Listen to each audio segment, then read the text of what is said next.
forgot to record. I got to record, of course. So once again, thank you guys for being on the call. Happy New Year.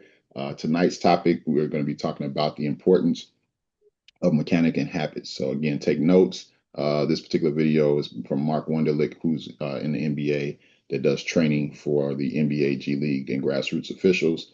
But the topics that he's going to talk about is for all levels of officiating. So again, make sure you take notes. And if you have any questions, please put them in the chat.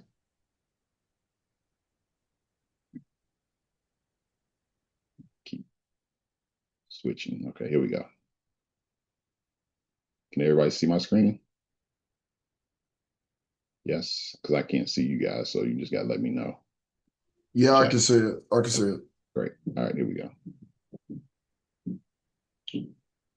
Love that. That's a great line.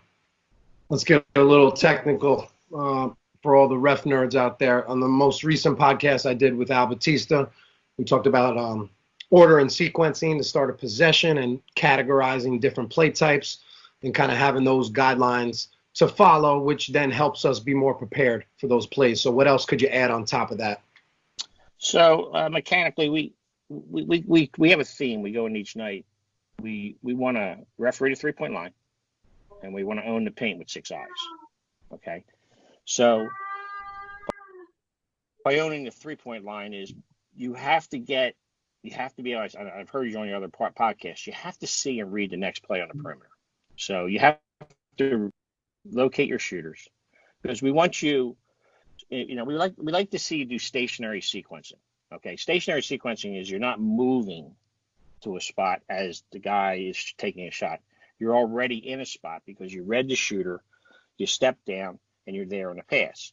So stationary sequencing would be you're in the trail, you have a shooter in your primary, you read the shooter, you step down to make sure you see the next pass coming, you're stationary, then you go through your sequencing. So one of the main sequencing we do with all 3-point shots is, since the beginning of time, screeners screen for shooters.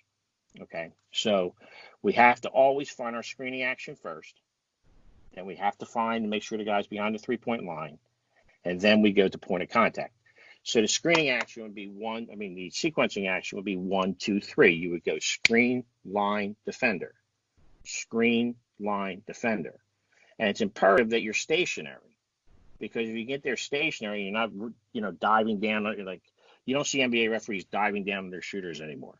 You see them in a stationary, diving down, like being stacked behind them, and then on the catch trying to get underneath to see if they're behind the 3-point line.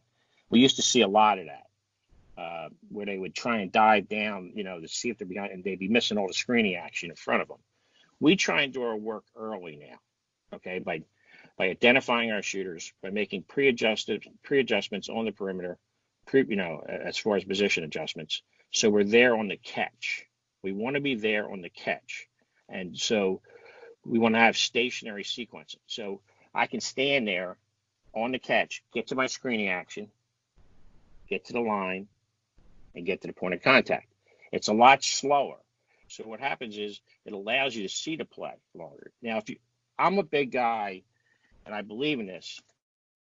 It's okay to stand in the right spot. Everybody stand in the right spot. Everybody looking in the right spot.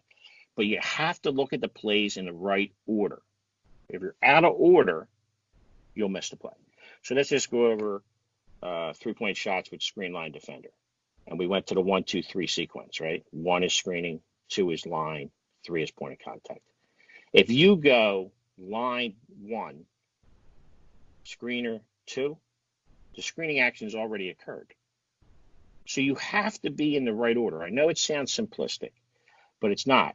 When I go to games, the only thing I do is watch referees' eyes. And I can tell you after a game if they're in the right order throughout the game. I can watch their eyes and see if they're watching plays in the right order. So when something happens and a play is missed, I can tell that they didn't see the play. Not that they saw the play, they didn't call it. They were in out of order, they missed the play, and they didn't call it. There's a big difference. And we have to get sequentially, sound as far as jump shots. We go screen, line, defender. Then when the jump shot is taken, we go to our second sequence. And we take the shooter up, we take the shooter down, and then we go to rebound. up, down, rebound, up, down, rebound. So let's take that sequence out of order. You go up, and then you go to rebound, and the guy lands on a guy's foot. You don't know what happens. Yeah. So you have to take it 1, 2, 3.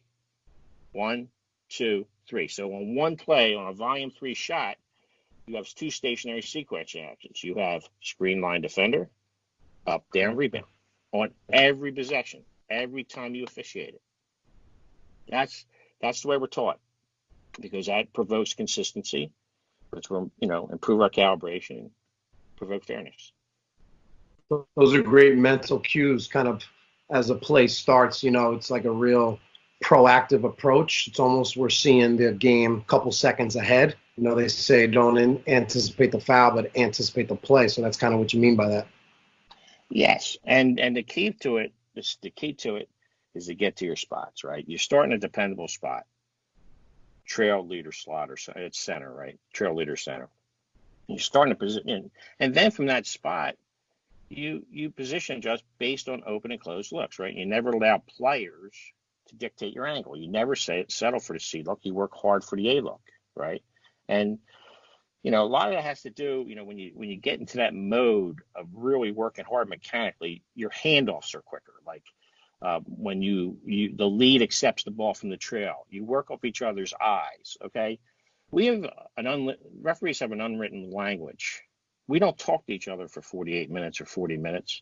What we do, we talk to each other through our eyes, and when it's done right, it's like poetry, right? It's beautiful. I mean, it's something that that fills my heart when I see it done right. And what happens is that unwritten language, that unspoken language, can be effective if everybody does it quickly and efficiently. So if me and you are having a handoff from trail to lead, if I stay on the ball too long, right, because you're accepting ball, I want to get right off. As soon as I read your eyes on ball, I want to get off to my next primary, because freedom of movement. I want to see the first foul. Maybe if I stay on the ball too long, I'll see the push off and not the hold. So I watch that a lot when I go to games too. I watch the ability of referees to give up the ball and work with a lot of teamwork and trust with each other, to be able to say, he has it, I'm off, I'm in my primary. And then that's all done by understanding where the lines are on the floor, right? Because most of our ball acceptance is based on lines on the floor in the NBA. The free throw line down, the lead will accept. Outside lane line, the slot will accept. So you need to know the lines on the floor and when you need to accept ball. All right. So anybody got any questions about what they just talked about? Screen, line, defender, up, down, rebound. Talking about your eye discipline, where your eyes should be looking on jump shots, be it 3-point shot attempts or just regular jump shots. Does anybody have any questions about that information? Yes. What did he mean by screen, line, then defender? Can you give me an example? Yes. So Jeff is going to show some plays, but the bottom line, I want you to visualize. Let's just use, for example, Steph Curry coming off of a down screen, off the low block, coming up to shoot a 3-point, shot attempt. Usually he's coming off a screen.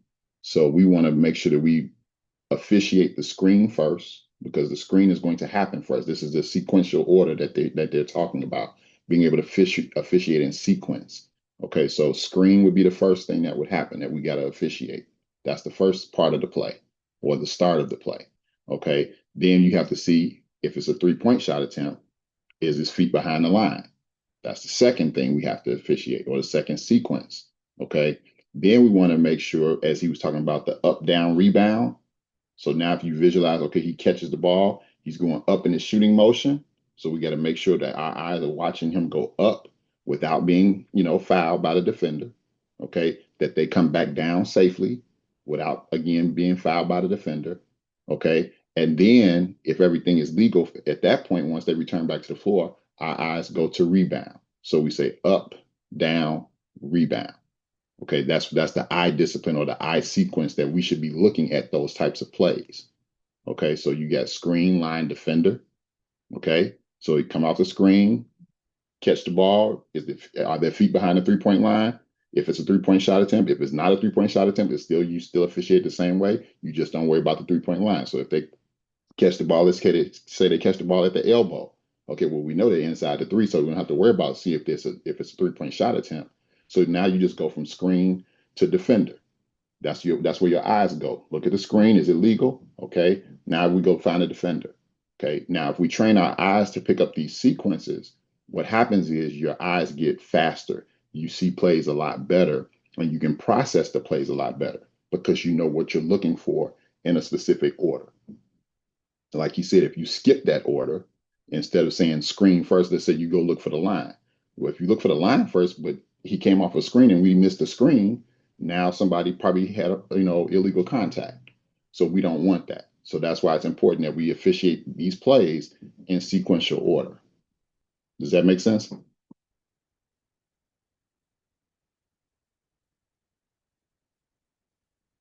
Yes, no, did you, okay, you got me? Okay, good. Yeah, Clarence, that makes sense. I understand. Yeah, I understood the up, down, and the rebound. I just didn't understand the screen, the line, and the defender. So you put it in order. So I understand it now. So whenever we're watching plays, I don't care if you're watching it on TV, video, it could be yourself, somebody else, college, high school, pro, doesn't matter, rec league, doesn't matter. You still officiate the plays the exact same way. Because when you think about it, jump shot shooters usually come off of a screen in most cases, or they come off of, some type of V cut or, cutting to get open or something like that. So you just still want to sequence. If there's no screen, you just go straight to, are they behind the 3-point line? If it's no, your eyes just go straight to the defender. Now, you know that the player is going to catch the ball and go into their shooting motion. So before they go into their shooting motion, we have to make sure that they don't travel. So we got to watch the feet to make sure they don't travel. Okay. Then if they don't travel and they go up into their shooting motion, we know we got to make sure that we're watching any contact from wrist to elbow, making sure the defender does not hit, the offensive player anywhere between wrist to elbow, and then any part of the body from head to toe.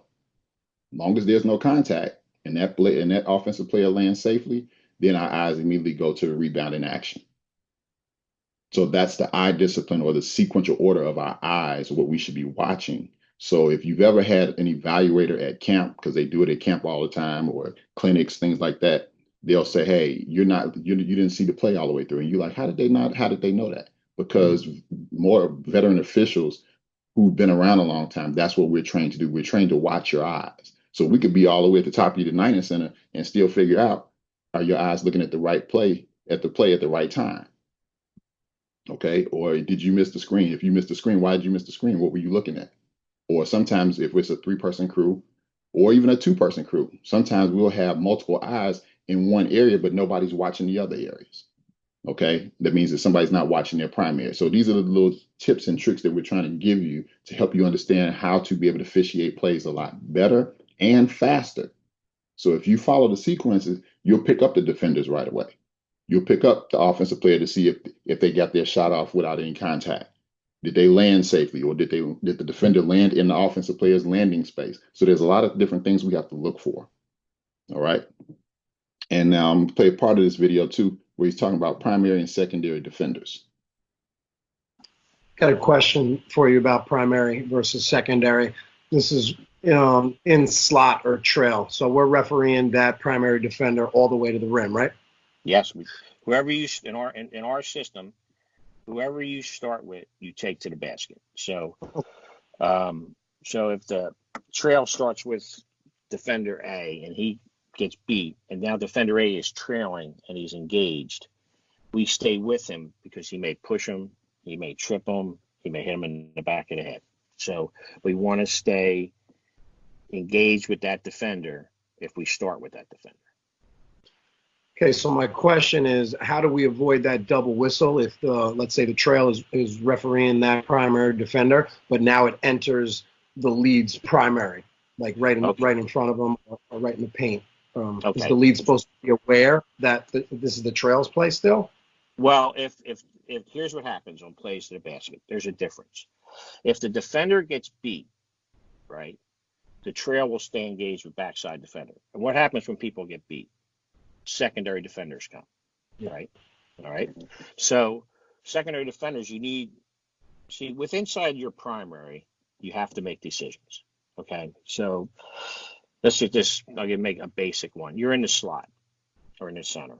There's post play and you have the ball in your primary. You have to make a decision with inside your primary. Do you go to the ball and allow the post play to go unwatched? Or if there's no pressure on the ball, do you go down to the post until the lead gets over and then go on ball? And we face those decisions every night, right? And it's the same thing in the lead. When that defender gets beat, now we have to figure out where the help's coming from. Well, in the NBA, most of the help comes from the weak side. 90% of the help comes from the weak side. And usually the help is, the tell for the lead is first movement. Whoever moves first is coming, okay? He's going to be the secondary defender because everybody else is going to remain attached. Because we have in the NBA and in college and in high school, you want to stay with your shooters. So they have one person rotating, to take there's three ways to guard the rim, right? Block shots, take charges, or you play through legal contact. As referees, we got to be good at all three. We have to be good at block shots. We have to be good at block charge, and we have to be good at them playing through verticality. Okay, so by doing that, we have to get the people early so we see them longer, so the play is slower, so we can discern the play. We're not whistleblowers. We're discerners. We discern plays. We just don't blow the whistle on contact. We discern contact. There's a lot of plays that are ugly but not illegal. Okay, so we have to get the people early and just referee the legality of the defender and not the force of the offensive player. So what happens a lot is in the lead, you now get the secondary defender because strong side defender, most strong side defenders are going to stay attached, right? Because that short corner pass is an easy three. So you don't really have to worry about them. You have to worry about the first movement. And usually that secondary defender is coming from weak side. When you get to him, you're on him. That's your defender. The backside defender is the trail. So whoever commits the foul will take the play. The lead can't see the backside defender. He's close to him, right? And the trail with an engaged matchup can't get to the secondary help defender. So that's why we referee people in the paint instead of the ball. All right. So hopefully that made sense. Anybody have any questions on that part of the primary secondary defender? And that's very important as well, because a lot of the plays that he was describing, we see just about multiple times every game at every level.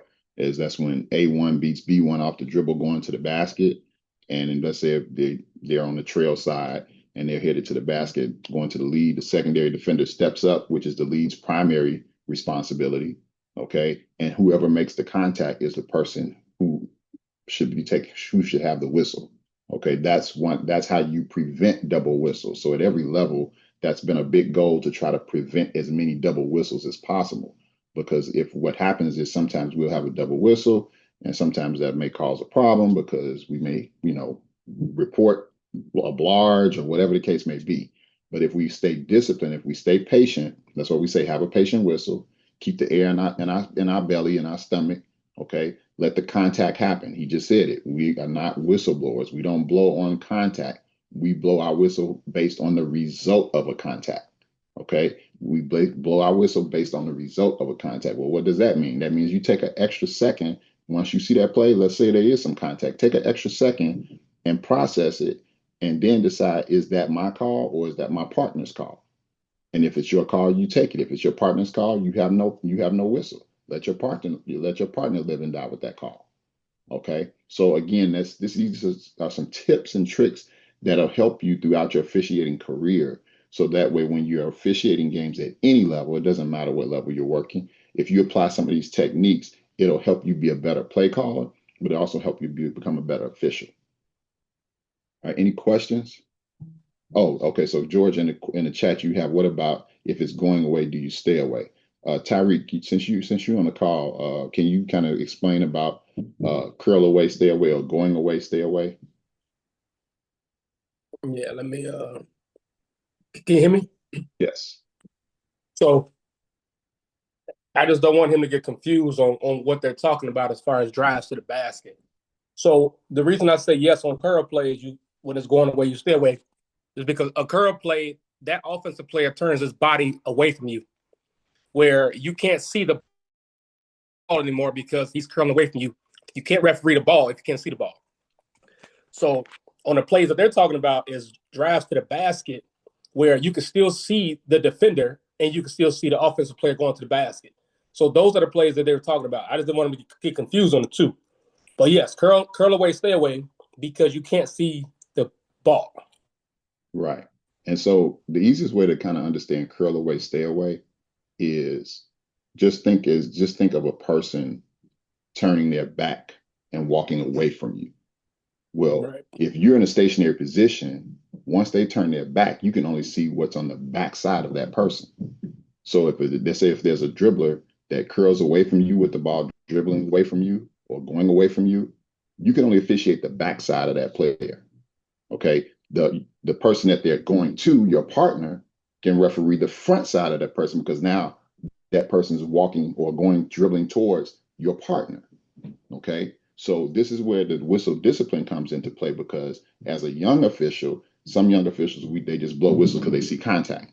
But as you gain more experience, you learn how to have a patient whistle to say, okay, there was contact, but where was the contact? Was it on the front side of the player, meaning that it's going towards my partner because the player is going towards my partner? Okay. Or was it on the backside where I am and it's on the backside of the player? If it's on the backside, then you take it. If it's on the front side and it's going to your partner, let your partner take the call. So that's how you officiate those curl away, stay away plays. And the concept doesn't matter if it's post up action or if it's, driving through the middle of the lane or whatever, anywhere on the court.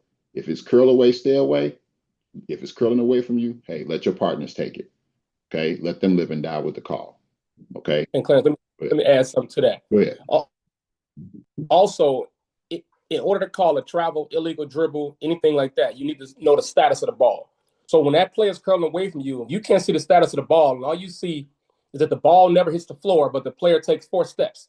You can't call it travel because the rule states you have to have control of the ball to travel. So if you can't see the status of the ball and he's fumbling the ball, and all you know is the crowd saying travel, you can't just call it travel because it looks bad because you can't see the status of the ball. You have to know that that player has complete control of that ball while he's walking or she's walking in order to call a travel. So that's the same concept. Curl away, stay away. If you can't see the status of that ball, somebody else on this crew can. You can't see everything. So let it go. Go to the next competitive matchup, whatever that may be. Correct. All right. So two other important things in the video. Again, I'm not going to go through the whole thing, but I want to talk about, he's going to talk about how to study film and then lifting your eyes. Okay. How to study film and then lifting your eyes. Then Jeff is going to show some plays that he recently, we get some film of during the holiday tournaments. And some of the things that we're talking about in this video right now, you'll see some of those techniques in the plays. Okay, and that's important because we want to kind of put the two together so it makes sense, so that it'll help you all understand a little bit better on how to officiate plays. Okay, here we go. That's great that you said that. Sorry. Hold on. There's a lot of times, well, we're told to watch film and study our film. What we're not told is exactly how to do that. So I'm glad you mentioned that pausing of the game and really, looking to see if we have an open look. That's good. I'm going to try that. Yeah, and there's a lot of things you can do on tape, like make sure you're getting to stationary sequencing positions. Make sure you're creating open looks by basic habits of moving opposite players. If players moving to the right, you move to the left, right? You don't, right? These are basic things when you're watching film. Are you creating good angles by having good habits, by creating open looks, by dictating your own angles? Or are you settling for the C look? Are you settling for standing behind it and being stacked on a jump shot? Are you okay with that? So I think there's a lot to be learned by tape. I think there's 3 ways to learn. You hear it on this podcast, right? Yep. You see it when you watch your tape. Yep. And then you go out and you do it. So it's hear, see, do, right? Mm. And there are 3 things you have to do. You listen to this podcast, you try and apply some things, You watch your film, and then you try and adjust things that you want to do better.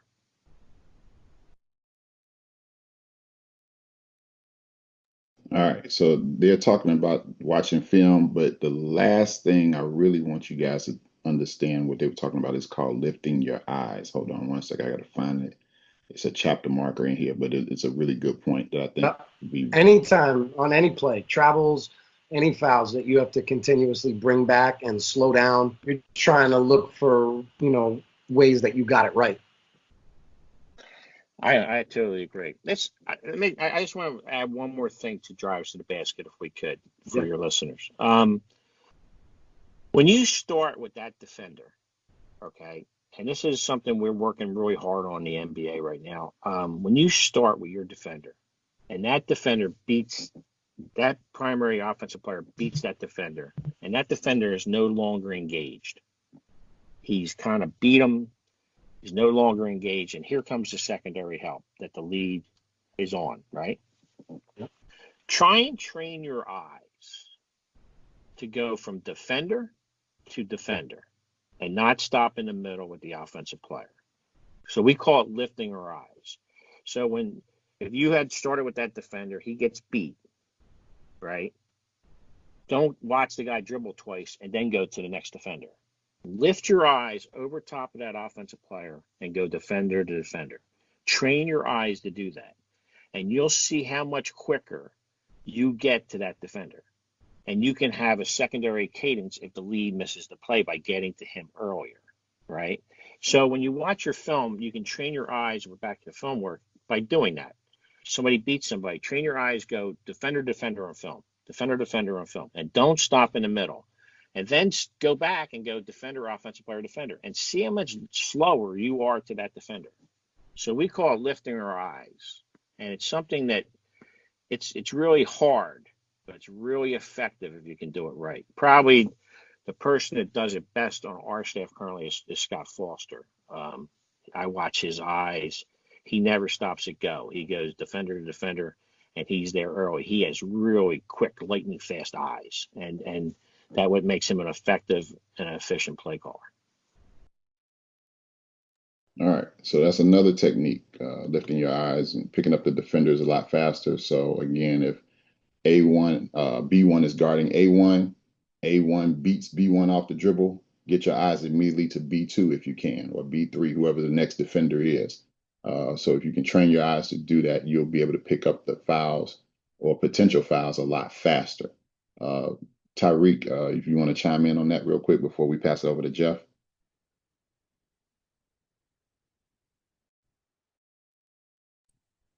I'm sorry. You saying that chime in on that? Yeah, if you just any pointers you can maybe share with them. And just so those is on the call, Tyreek referees Division I basketball, different parts of the country. So he's just sharing some of his expertise with us tonight as well.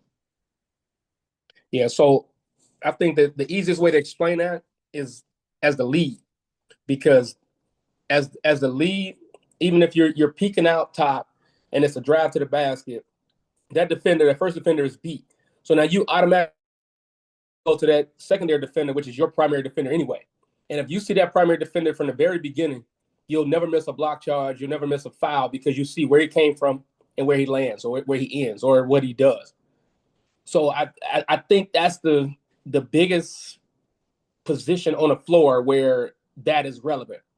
As the trail in the lead, as trail in the center is kind of hard because you only really have one defender.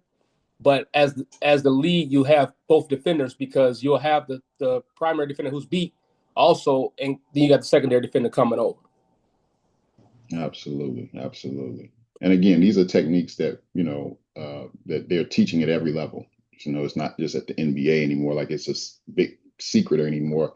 This is technique that when you go to camps, and some of you all have been at camps or clinics throughout the country, some of these same techniques they're teaching, they may say it differently, but the concepts are all the same, because this is what, assigners are looking for at every level. How fast are your eyes? Are you picking up the defender quickly, or are you missing it? Sometimes we miss plays because our eyes are not moving fast enough. So these are just little tips and tricks that we wanted to share with you guys. Jeff, you're going to take over and show some plays that kind of are in relationship to some of the techniques that we were just talking about. Go ahead, Jeff. Okay. Yes, I was actually this will lead kind of right into what I was talking about. Hold on one second. Again, if you guys got questions, please, put them in the chat. Let us know so we can try to address it, because again, the whole goal is to help everybody understand the information that's being shared, so you can use it as a part of your toolkit when you're out on the floor refereeing games with you and your partners. Okay, can you all see my screen? Because I can't see if I can see you all. Yes, we can see it. Okay. So here is kind of what we're talking about when we talk about like sequencing plays and the situation. This is just a simple drive to the basket. This, and I'll show my cursor. This is the primary defender and ball handler. Center, and this is just coming up the court. The trail right is right here. The lead is on this side, probably in a decent position. So this play goes immediately to the basket. And this is kind of what we're talking about. So the center has the primary defender as this goes to the basket. So the primary defender is going to be the center. The center should not be watching anything else but this primary defender, and just make sure that if something happens, they have an idea. The lead should pick up the secondary defender, because once this goes to the basket, he should be saying, okay, because this guy is going to try to block the shot, take a block charge, or he might do something else, maybe to get at the basketball, maybe before he goes up in the air or close when he goes up to the air. So as this play goes to the basket, it appears like the only one that's in possible contact with the ball handler, the shooter, is the primary defender. If you see, the secondary defender is kind of blocked off, actually, where he makes almost no contact with the shooter. But we have a double whistle. And see, this is kind of what we're talking about. So why would the lead have a double whistle on this? Because the only foul really, or the only contact he could probably see, is maybe this contact with the primary defender. And here's the other thing you need to consider. It's up top. So he has to look through the rim, the net, maybe behind the backboard, to see any contact up top, if there is any contact up top. He might be able to see in between the players, but this isn't his primary defender. His primary defender is 40. So this really should not be a double whistle. Because what if we have a double whistle, we had a block charge, we had something, and we have some conflicting signals? Now we might screw something up. Now, that didn't happen here, but this is where the discipline, if we make certain things habits, we probably, as the lead, should not blow on this. This is all the center's call. And this trail can help, maybe, if there's something, and he knows that our lead and our center are screened off, that he could be secondary help on this, even more so, but he has nothing, because it's nothing for him to call. So, but the thing is, the reason why we want to avoid this, because even if this play is a normal play, now what may happen is we may put doubt in one of the officials, especially the primary calling official. We put doubt in their mind to think, okay, well, maybe, wait a minute, did he see something I didn't see? Especially if he doesn't, if the center doesn't blow on this. The center doesn't blow on this, it might be like, okay, what did he see that I didn't see? And then now we're thinking about calls during the game that maybe we shouldn't have called. This ended up working out, but it's just something to think about. We want to avoid double whistles. This really should not have been a double whistle.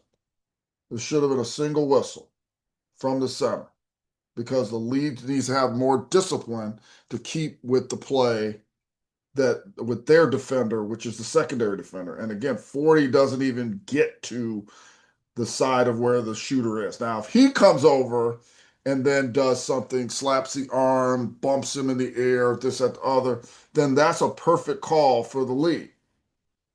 But this is a secondary This is not a secondary defender play. This is a primary defender play. This needs to stay with the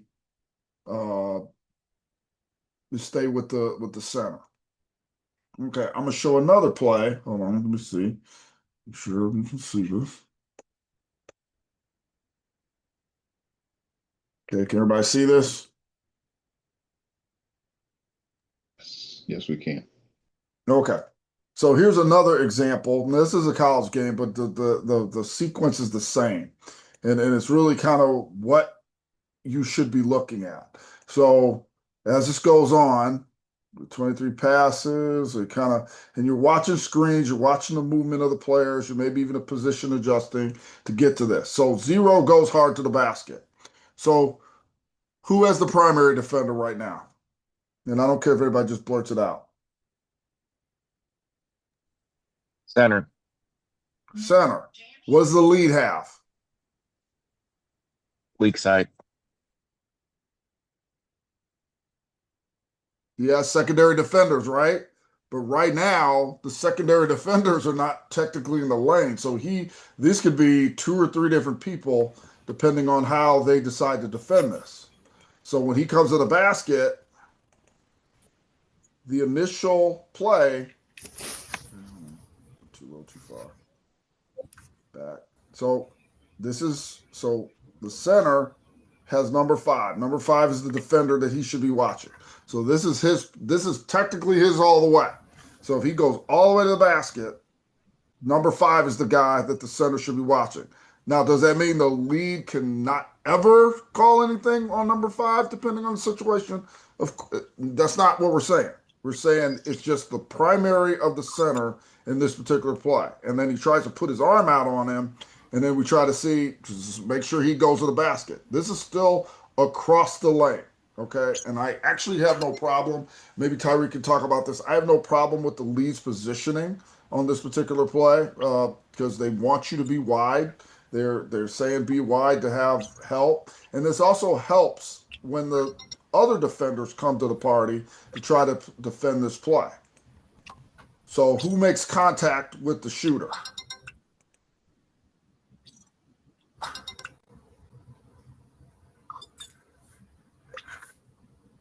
And again, you can blurt it out if you want to. Secondary. The center calls the foul because the contact is with the lower leg of the center. This is one of the reasons why we have to know who our defender is on these particular plays, because if we know who our defender is, and this is a little choppy, I don't know what's going on.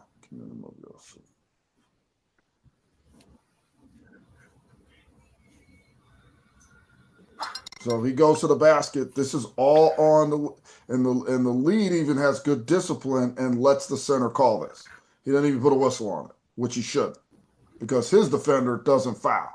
It's only the primary defender who is actually, yes, he's going away from you, but he's your responsibility as the primary official on the play. This would actually be similar if we had to play with the I'm gonna share again because I don't know if I did it right. While you sharing real quick, Tyreek, can you just jump in and just kind of maybe give some tips or some advice in regards to how to have an effective patient whistle on plays? Absolutely. One of the things that I learned when I was coming up, Mark Davis taught me this, where if the player's coming to you to the basket, instead of you breathing out, take a deep breath in.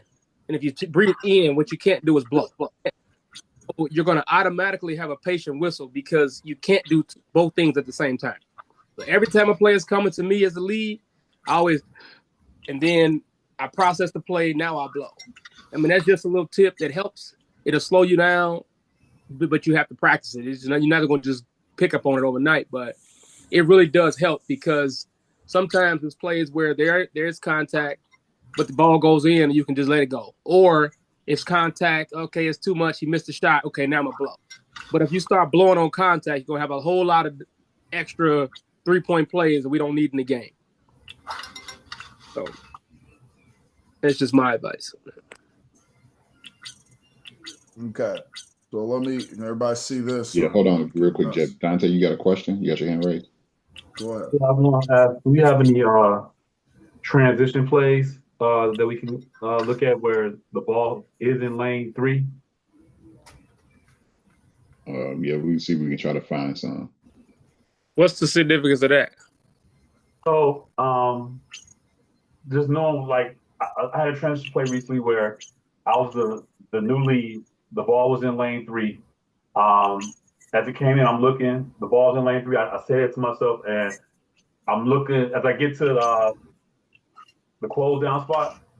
I'm looking for the secondary defender automatically. I can't see what the center is at this point. Like I said, I just know the ball started in lane 3. It was still in lane 3 by the time I got to my spot. So just trying to help everybody else figure out like where they're picking up at in a situation like that, and then where if you should let it go, how to react. Well, I would say that in transition plays, there is no primary and secondary, first of all. Right. So if it's the transition play, you get to play right. I'm a defender, sir. I was secondary defender. So what? There's no primary, there's no secondary. It's transition play. So get to play right.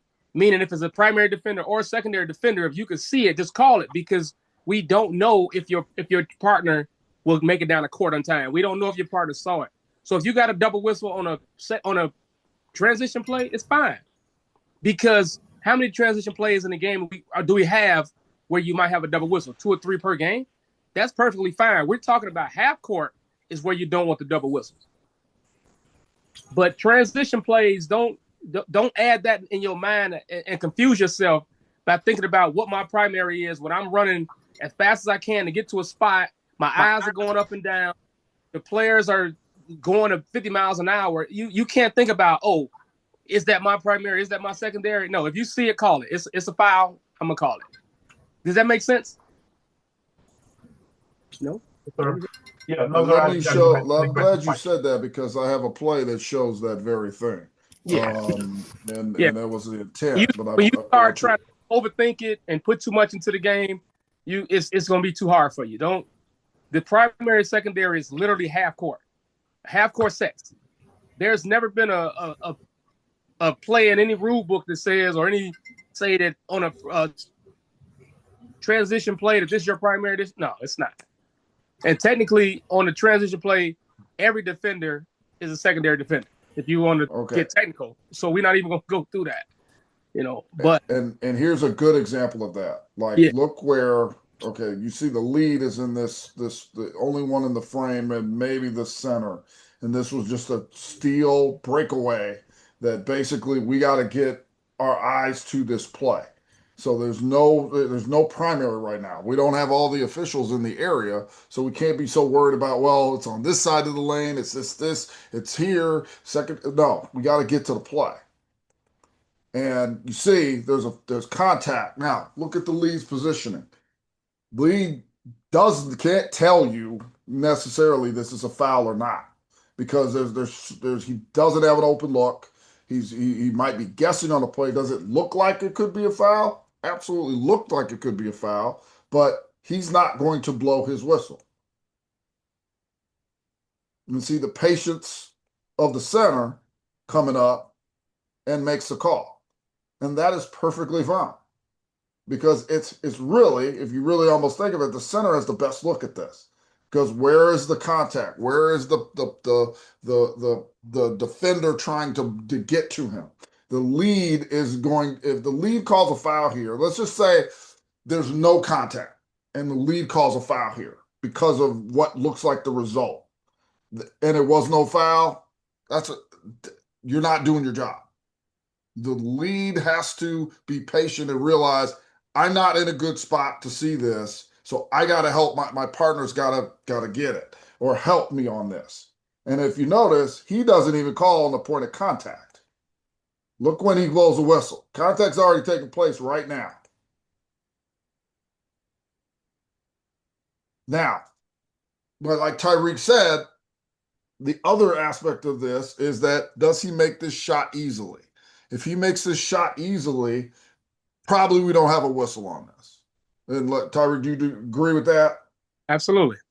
All right. So if he makes a shot easily and doesn't fall and whatever, and there's a little bit of contact, he makes it, and that ball goes in without any question, nothing. But because it made it a little difficult, and matter of fact, there's even in question on whether or not it's going to go in the basket. So that contact affected him. And he's patient enough to say, no, that's a foul. And he's the only one that blows on this. A lot of times, not as experienced officials, the best way I can put it, will just blow on this. They see something and they'll just blow. Boom. But he waits. Matter of fact, he even sees he goes to the floor.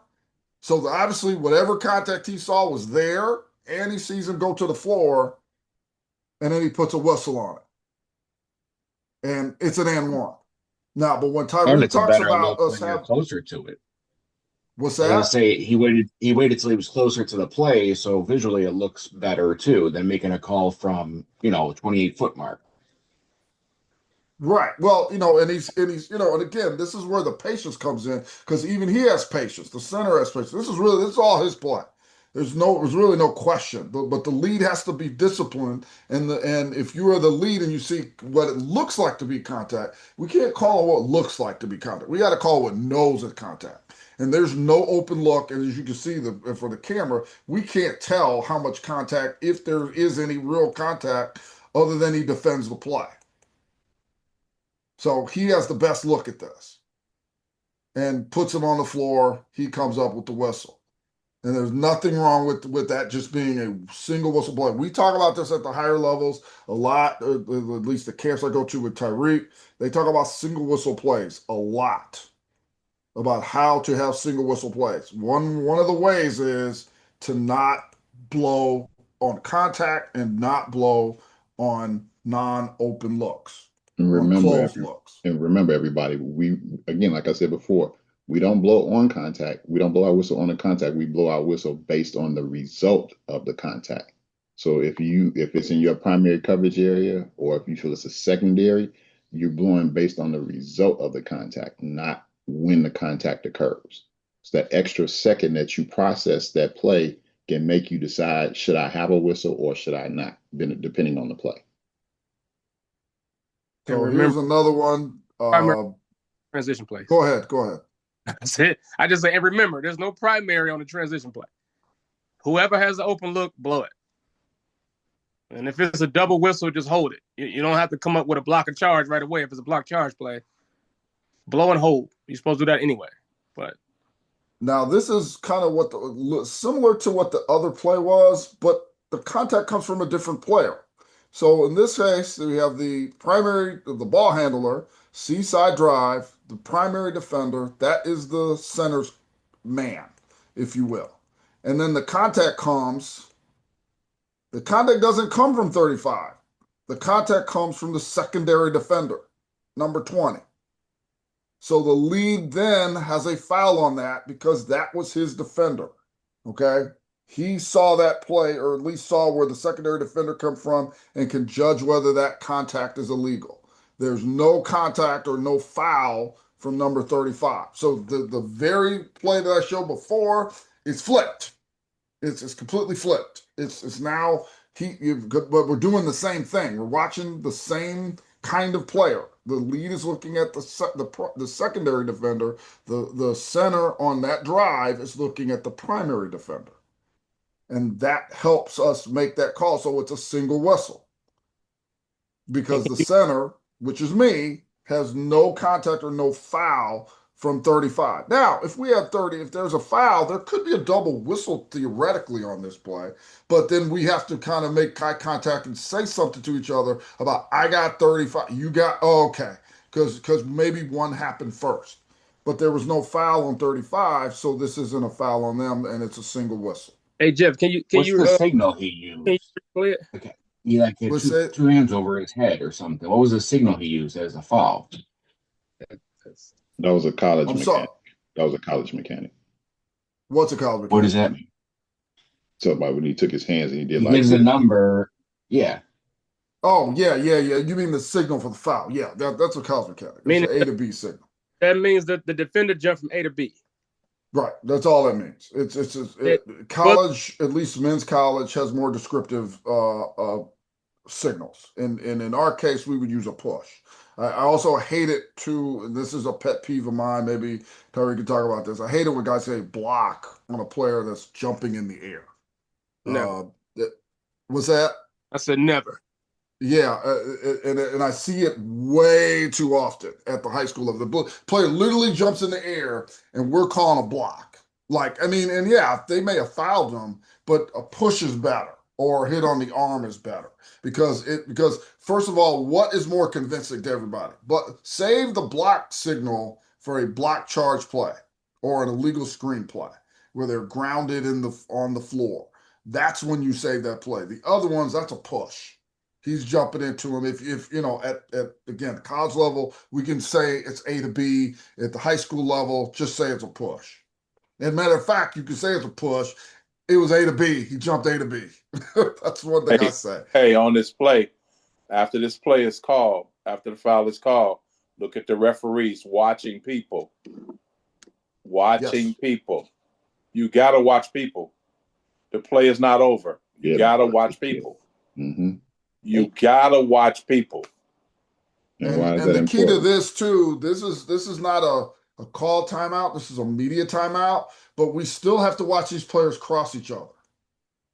Okay, because they literally, because you know, we're going to a media timeout, so we didn't quote unquote call a timeout. It's a timeout that the media is going to take over. So that's the same process. So we're going to watch these players cross. Because if there was any contention, any issue, any circumstance where they are not happy with each other, we want to make sure that we see that particular contact. Hey Jeff, can you go back to the beginning of that play real quick? I just want to point out something that Mark Wunderlich talked about in that video. So I'm gonna tell you when to stop it. All right, stop it there. Stop it there. So remember in the video where Mark say, if a player goes right, you go left. Player goes left, you go right. I just want to point out, look at, as soon as he catches the ball, look at the position of the seat. You go the opposite way because you open your view up to that play going to the basket. If you stay there, I know a lot of high school officials, a lot of high school people, they teach close down. That's the wrong thing to do. You never want to close down on those plays. What they say, follow it all the way to the basket. You follow it to the basket with your eyes, but your body movement, you have to go the opposite way to open your view. So if anyone on the call does that close down, whatever, who was taught that, please take it out of your game because you're going to miss a lot of plays because you're closing your view because you're following that play to the basket. If anybody got any questions about that? Nobody? Everybody got this. So let me ask y'all this. Who's the shooter on this play? What number is the shooter? Stop right there. Now tell me something. Who should know who that shooter? Who should know who the shooter is? Definitely the primary official. Hey Jeff. I'm sorry. Who should know who the shooter is? Me, because it came from his area. So why not all three of us? Because you shouldn't be all looking at the dribbler. If that's your final answer, we're in trouble. So because now we have a timeout. Now we have a timeout. What happens if we go to this timeout? We're at the timeout, Jeff. We're at the timeout. Who should know who the shooter is now? Well, everybody should. Okay, then.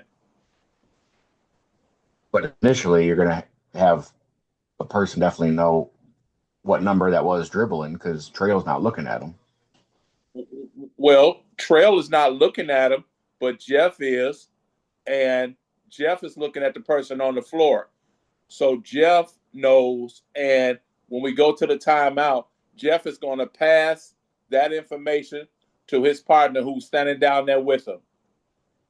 And not only that, I'm telling my partner, if he doesn't know, number 4 is our shooter. That's exactly what I just said. Right. No, I'm just saying. That's exactly what I'm saying. That's exactly what I'm doing. I'm telling him if he doesn't know, so that me sure, because what happens is we sometimes, especially during a timeout, we relax. We like, oh, okay, we ain't got nothing to worry about. Let's go worry about, the timeout. Let's take our little break. Let's talk about where we're gonna go out to eat afterwards. Let's talk about something stupid that happened that has nothing to do with that game and this and the other. And then we come out of that timeout and we have no idea who came to the line. So we have to do this immediately. And this is a habit that I do. I point to the shooter. Like if I say that's the shooter, I go, number 4 is my shooter. Then I say it out loud. So I say it so my partners can hear, or at least immediately around me has it. So that's just a habit I do. So I've not only said it before the timeout or before they go to the benches, I say it after the timeout. Just as a little way. Even if I didn't call the foul, I still be like, number 4 is our shooter.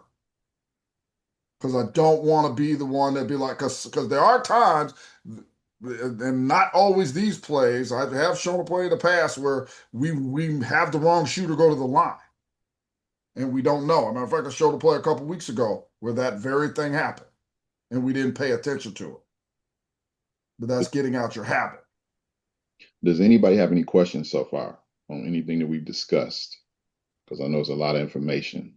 If you got any questions, please put in the chat or unmute and just ask your question so we can answer it. Okay, and I have a couple more, and I want to get through these because I think they're good examples for what we're trying to do or what we're talking about. So this is a play. Now look where we are. Lead, trail, center, opposite. And this is a shot, I believe, a couple misses on this play.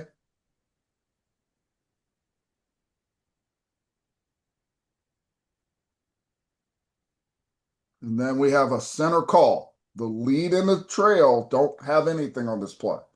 So why does the center have a call on this? And we've talked about it. So tell me why.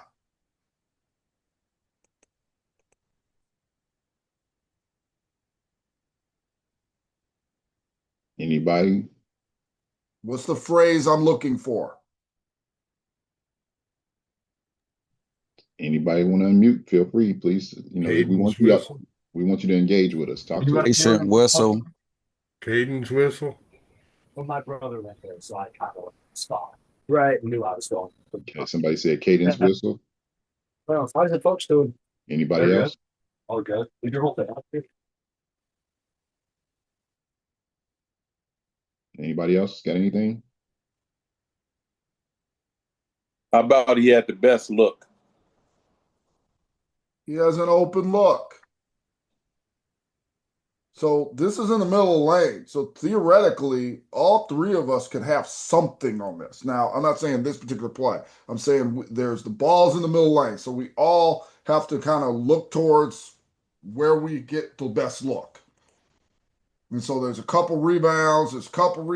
You even see this player slaps at the ball, but it's only one whistle because he has the open look.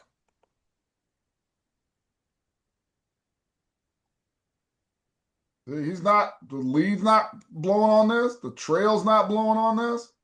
Center is got to look right at the play and can see whether his arm is hit.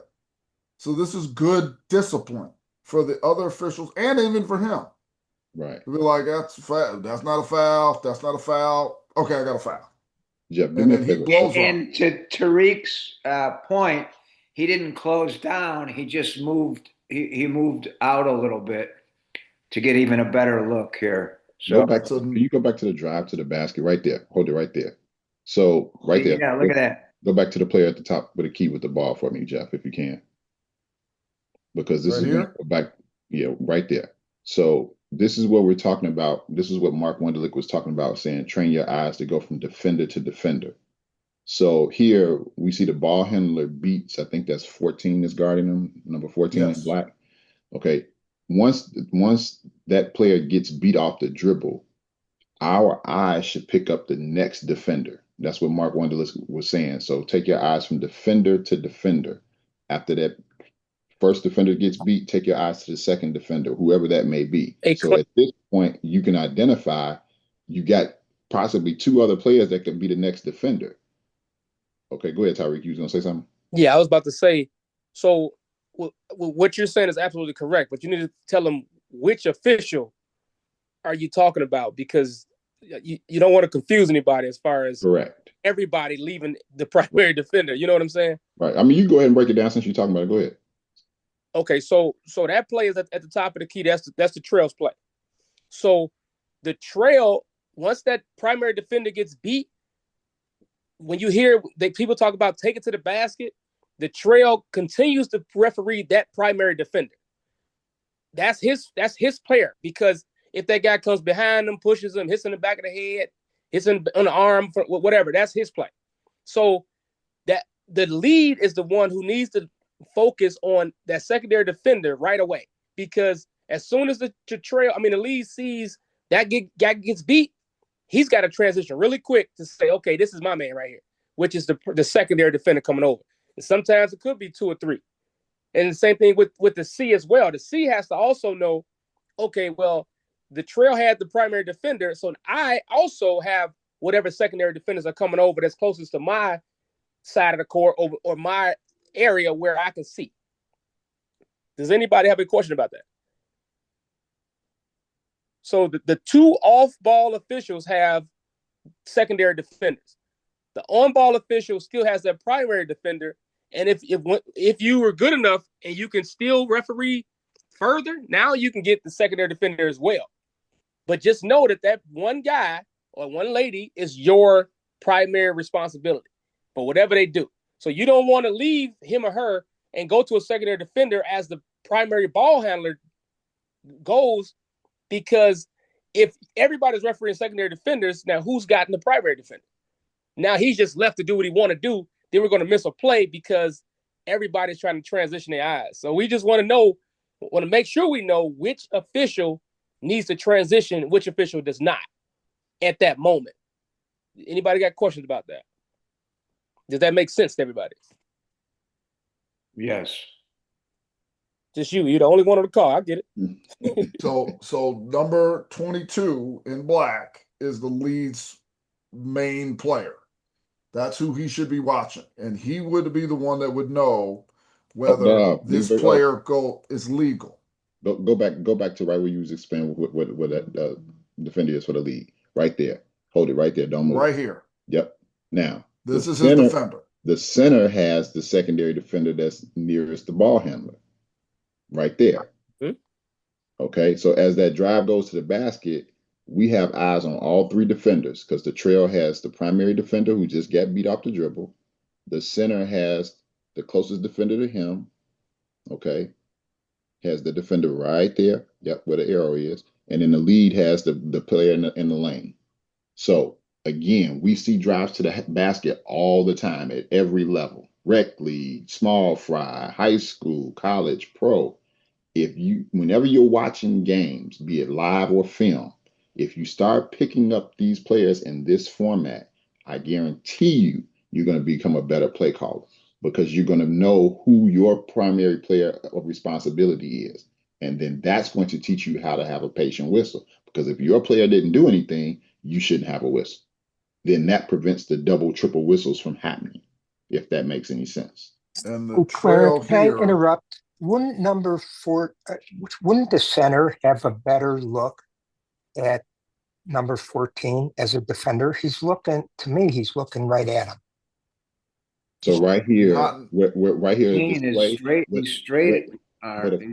where this video is freeze framed at. Okay, where it was. I'm sorry. Okay, all right, I get it. So that's what you have to remember as the ball is transitioning to the basket.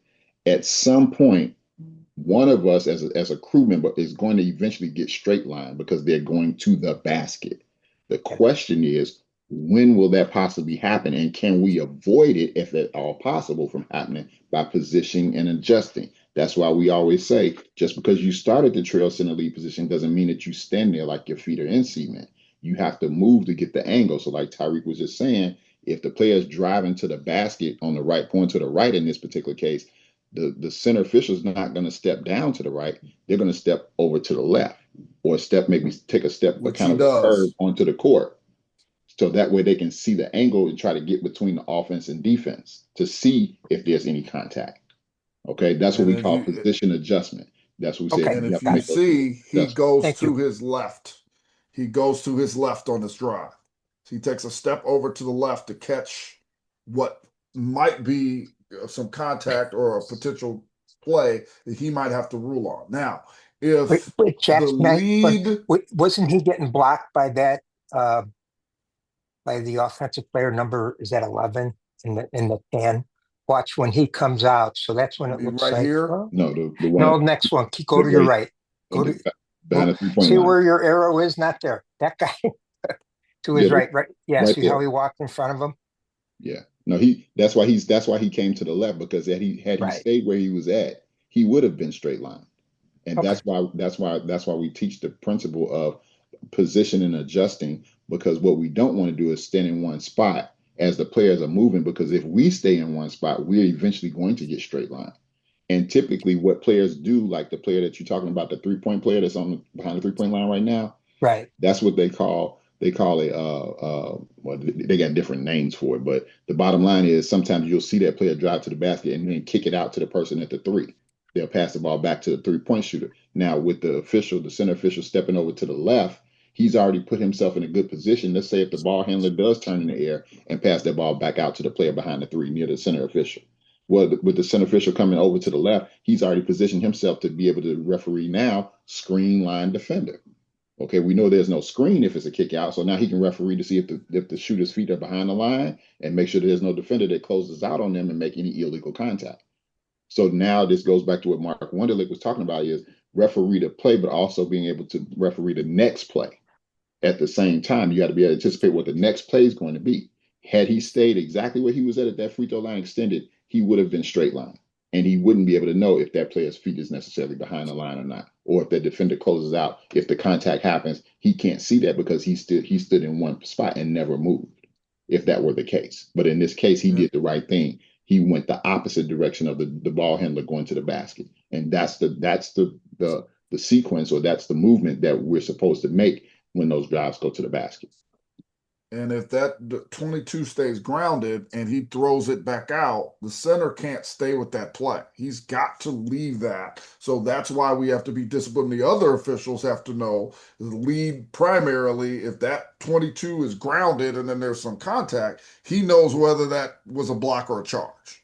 He has an idea. The trail is the secondary on that, and really more looking for contact with the primary defender.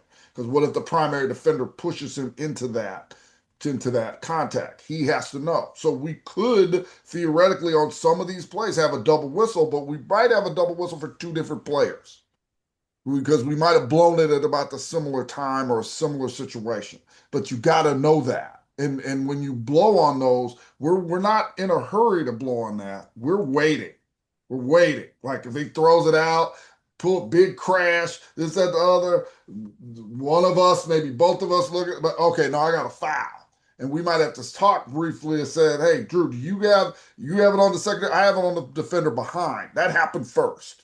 Like that might be part of our conversation. It might be a brief conversation, but it might be a conversation depending on the situation. We really should not be blowing, at least on the initial player, on the same player in this particular case. And like unless it just is an elephant and it stands out to you and your partners just don't have a good angle, or they just can't, make a call here. So if you can go back to the beginning of this play, Jeff, let's go through some self-talk from each position. We'll let Jeff, you already in the trail. You take the trail. Tyreek, you take the center, and Tracy, you take the lead.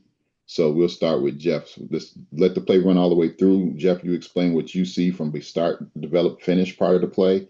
Then we'll go back again from the center position, what you see, Tyreek, and then we'll go back from the lead position and we'll let Tracy explain. Okay, well, just from my positioning, I simply have the ball handler. I'm watching to make sure he's not hand checking him, he's not bumping him, he's legal, which he is. He kind of goes by him, and so I'm staying on this play. I cannot get off of this play because if he goes to the basket immediately, I got to follow him, or if he stops and maybe takes a three, I got to make sure that everything was good. Also, I might even kind of know that whether 21 is trying to set a screen because that's another element of this play, just to make sure. Because if he comes out, I might have to watch 21 to make sure that he doesn't set an illegal screen or his screen is legal. So now he passes it out. I'm looking. This is primary defender. Ball handler, primary defender. So I'm doing the same thing again. And then that throws, it's technically my area. So I'm just trying to see to make sure, first off, our defenders are legal going to the basket. When the play happens in the shot, I'm looking for other defenders that I can get an open look on to see if I have anything on that shot, or even a rebounding situation. So I'm looking for a lot of other stuff, but I'm not looking at in front of me. I'm looking behind him or kind of more behind him because you see there's other players here. If I could see Zero's arm or something and he maybe hits him, he doesn't, but I don't have any other contact. I'm just looking to see to make sure he wasn't fouled from behind or from an open look from my position at that play. And then the foul's called. And I'm like, okay, we got a shot. Okay, let's go back to the beginning. Tyreek, let's talk from the center position. What would be your self-talk? All right, and we're gonna start it. All right, hold on.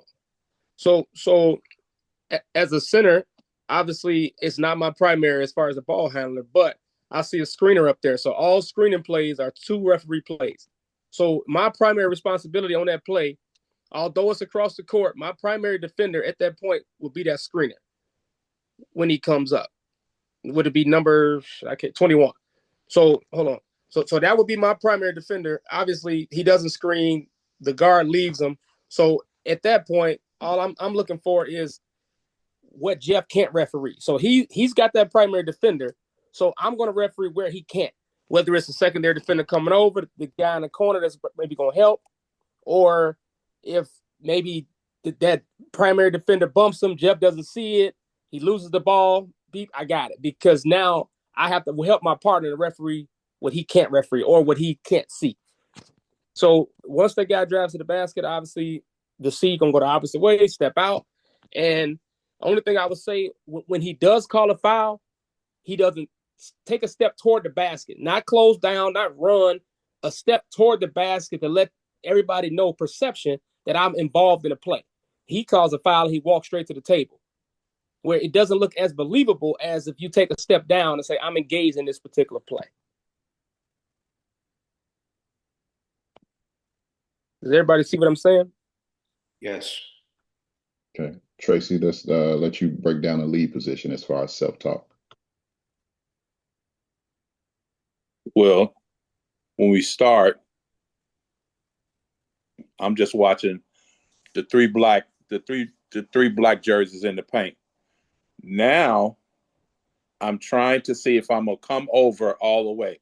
Now I just got 21 and the guy, I guess that's 21 as well. I'm watching that matchup right there.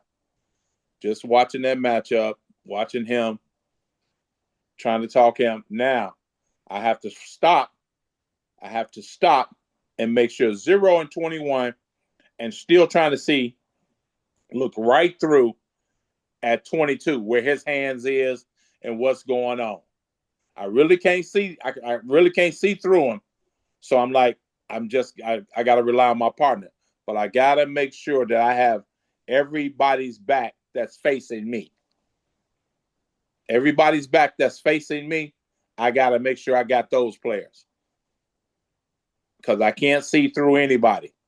When this play comes from Tyreek over there, I got to rely on Tyreek because I got bodies in front of me. I cannot see through. See how bodies get in front of me? Bodies in front of me. 22, his body's in front of me. I'm gotta make sure 0 and 21.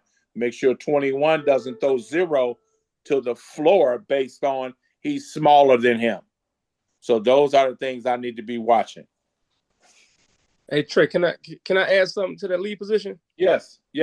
So because the drive is on the opposite side of the lane line, on the opposite side of the basket, as the lead, you need to take a V angle toward that way, like out with like where the cheerleaders would be. Mm-hmm. I can't see it on to the wall. Yeah, closer to the wall, so that way you can see across there. I mean, some else you're gonna work in, you might not have enough room or a lot of room, but you need to go as far that way as you can so you can see across there in order to help if you need to help. That's it. I was just at that. Yeah. Great point. Perfect. Great point. Great point. That is a great point. Jeff, did you have another play similar to this one? Hey, can I give another little tip? Oh, I have more than I have a lot of plays. That's why I'm just like. Go ahead, Tyreek. Hey, so here's something that we've been working on lately, and it really works. Anytime it's a play that's driving directly down the middle of the lane, and it's a layup at the front of the basket, if you come almost on the court, like meaning your one of your feet are on the lane line, you'll be able to referee that play much better than if you stay back, like where the lead normally is. Yeah. Because you're not looking through the backboard or the net anymore. You're looking directly through the play. At the play. Yep. Yeah. So step into the court, not toward the play, but just onto the court a little bit. That way you can see directly where the front of the rim is. If you can see the front of the rim, that's exactly where you need to be. And as the lead, and again, these are just techniques that we want to share with you guys that you can add to your toolkit when you're officiating, because it's going to help you call plays a lot better. The game now is more so 3-point shots, dribble drive, kick out to the jump shot shooters, or dribble drive to the basket. There's not a lot of post-up action happening in the basket. So in most cases, that means that the lane may be a little bit more open. So the lead can do what Tyreek just said, take a step onto that line or close to that line and look for the front of the rim and see if there's any illegal action, hits or pushes or whatever. Because if we stand too far back, we might get straight line, because now you're trying to look through the backboard as well as the rim and things like that. So that's a great tip to share. Again, you have to use it, when you can based on the play, but that's a great tip. If that ball goes down the middle of the lane, definitely try to come out there, just take a look, and that way you can get a clear picture without having to worry about the backboard or the rim being in the way. Any questions from anybody? It's some great conversation. Hopefully you guys are benefiting from this. Or at least taking notes, since everybody nobody's saying nothing. I'm wondering if everybody's getting it or not. If you guys are getting it, give us a thumbs up in the chat at least, so we know that you guys are getting it. I feel like we're having a conversation with ourselves. And the reason I'm showing this. No, you not be, bro. What's that? Oh, okay. You guys giving us thumbs. Okay, we just want to make sure you guys are there. Nobody say anything. Go ahead, Jeff. All right. Well, and the read the leads in this call display, this is still about open looks. This is the lead's primary, but it's an open look situation. Now, does anybody else see this, Paul? Absolutely. But you give the lead the opportunity, because it's their primary, to let them make this call. And this is how we avoid double whistles. Now, if this curled maybe a little more in the lane and the lead doesn't call anything, then this would be fine for the center to call this. And even in some cases, the trail, depending on the situation and where the contact comes from. But this is the lead's call. He has an open look. We just let him make the call. That doesn't mean, and I'll say this, I saw the contact, but I'm sitting there thinking, does he have it? He has it. I don't have to come up with a whistle. And then we don't have to debate about, well, what foul or what other situation. Now, could it have other things like pivot feet and other stuff that could take place? Because maybe he doesn't have the whole look as the lead? Absolutely. But this is for contact purposes. This is the primary official getting an open look. And look where he's standing. Jeff. He's in a good spot to see this defender kind of leaning over the ball handler. And as he goes up, he makes contact. Go ahead. Real quick. exactly what I was just saying. You see that player at the very front of the rim? If that lead takes one step to his right, he can see straight through both of those players. Does everybody see what I'm saying? Yeah. So toward the court, and he'll see exactly. So like where he's at right now, he almost at the defender's back. He can probably still see the foul, but he a much better look if he takes one step to the right and see straight between those two players. He'll see a hit on the arm. He'll see if he walks up under him. He'll see everything from that view because he's looking right through the two players. Does that make sense? And this is something I've heard absolutely from guys like Edwin Young, who works in the Big Ten. Like, if you can see the front of the rim as the lead, that's a great spot to be in because then you can see that. And usually that means you have to step a little closer to the court, as Tyreek said, not step away from the court. And sometimes maybe a little wider, but he's a tall guy. This is he's about 6'3". But it maybe for somebody else, they would really have to step here to see this. So he might be able to get away with it because of his height. Dante, you got your hand raised. You got a question? Yeah, I was about to ask, should he be on the Rockford sign? Because he was like behind him. So if he stepped forward towards the court, he'd be able to see it better. Yes, that's what Tyreek's talking about. Yes. Mm-hmm. So if he takes one step, which is not much for him, if he takes one step, he's probably in a good point to see the front of the rim. So if let's say that contact took place at the rim, he's in a great spot to see that. Yeah. It's obviously a step out on the block a little bit, but again, we're talking about plays that can help him make this call depending on the type of contact. Right. And we're not talking about step toward the basket though. Don't get it twisted. You're not stepping toward the basket. You're not closing down. Mm-mm. You're stepping toward the court, the actual lane line. Mm-hmm. And that would be the position adjustment for the lead to make in that play. So again, remember what I was saying earlier, we don't want to act like our feet are in cement once we get to our spot. We want to make the adjustments so then that way we can get a better angle to see if there's any illegal contact or not. Okay, so all three basically on the drives to the basket or rebounding action, as right now, if we look at the trail is directly straight line with 23 black right in his way. And then I think there's 0 black in front of 23. So, the trail may have to sometimes make a position adjustment on those rebounds so that they can get an angle, to help their partners out. So again, it's not about just getting to your spots and standing still. It's about getting to your spots and adjusting to the play. Okay, you have to keep adjusting, make position adjustments to the play. Now, I'm not saying just kind of, move. No, you move when needed. Okay, based on the movement of the ball or where the ball goes, or if it's a skip pass, or the ball's dribble drive to the basket and it's kicked out for a 3-point shot attempt, dribble drive, whatever. So just again, make the adjustments that you need to make, because these are the little things that assigners are looking for. That people that when you go to the camps and clinics, if you're trying to get hired, these are the little things that they're going to be looking for to see if you can do this consistently, not just once or twice, but consistently. Okay, because again, these are habits that you have to create. Okay, here's another play for the lead, or in the lead's primary. So we're watching this play, but look who makes the call. The trail makes a call here.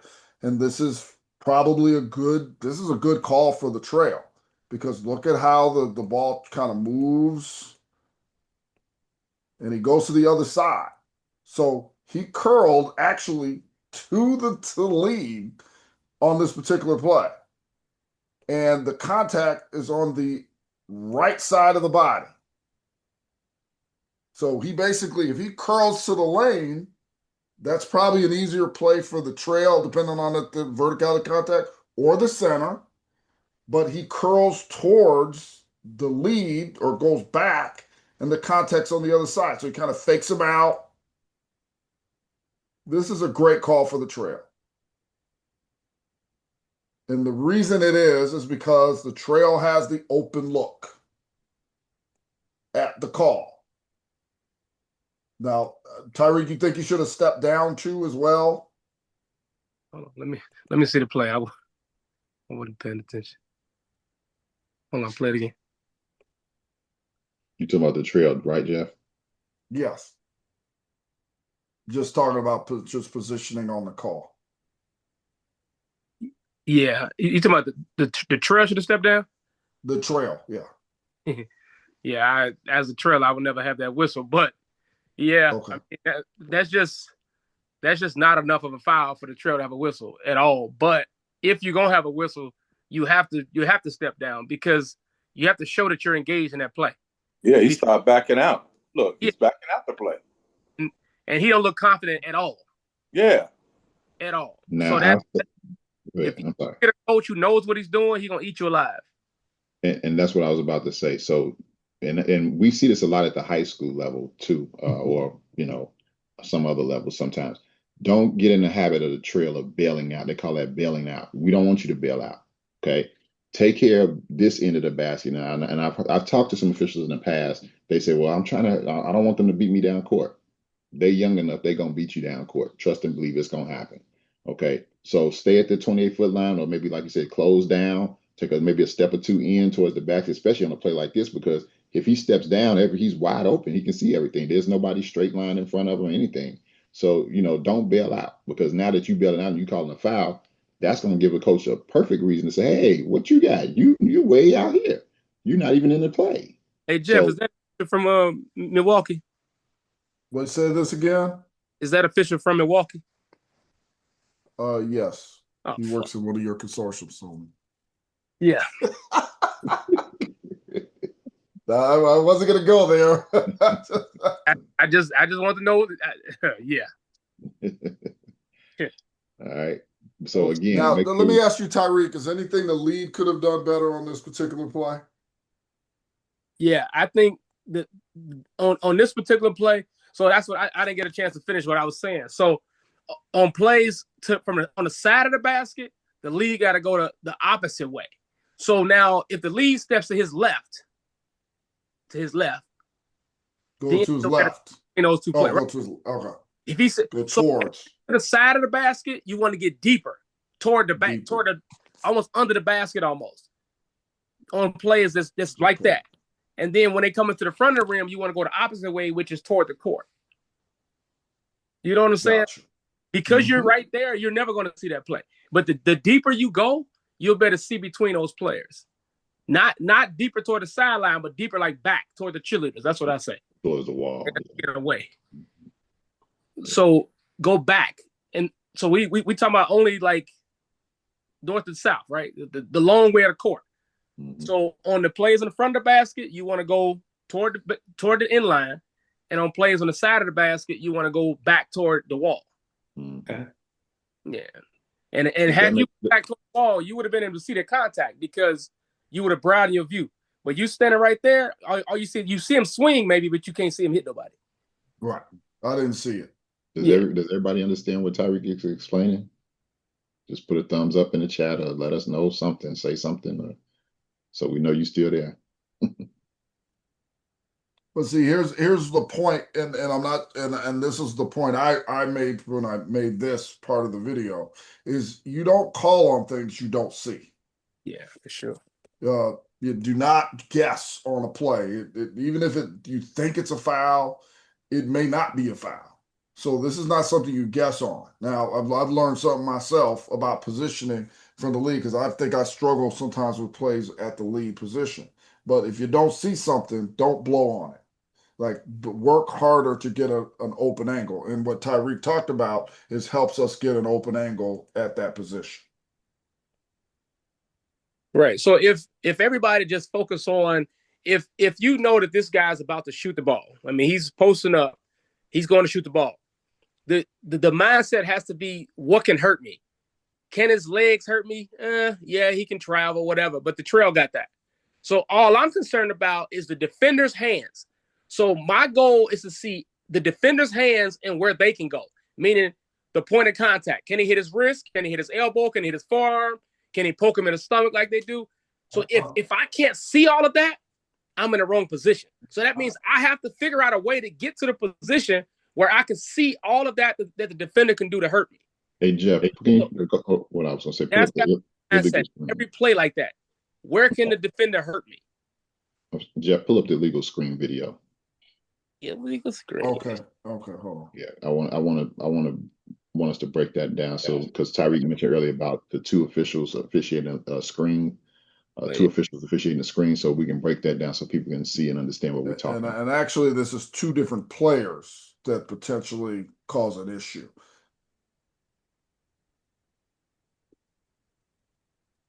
So, great play. It's not just one player that sets a screen. It's two. So you got to kind of know kind of what you're looking for. And this is why these are two official plays. So 35 tries to set a screen, which I think actually that's what I might have called because he stuck his elbow right in his chest or his midsection. And my partner got the second one, got 0. But knowing that we probably have the same or similar situation, he takes it to the table. But this is how this is. We cannot be as officials like watching like this. Like all of this is what's going to cause us a problem. And when they come off, so 35 sets of screen initially. And actually, no, I did not call on 35. I think he went around him. I called on 0. But I was watching to see the initial first screen, and then the second screen caught my eye, and we just happened to blow at the same time. Talk about the lead official administering the throw in. I know a lot of officials typically get a bad habit of watching the person with the ball out of bounds. But talk about what should the lead official look at when they're inbounding the ball in a play similar to this. Well, once he gives him the ball, I mean, Tyreek could talk about this. He doesn't need to be eyeballing this player because there's no pressure, none. So he's in, and the only thing you got to worry about with him is if he goes outside his 3-foot area. And 9 times out of 10, they're never moving that much anyway because they think it's illegal to move in the first place. So you don't need to eyeball him. You need to pick up other defenders.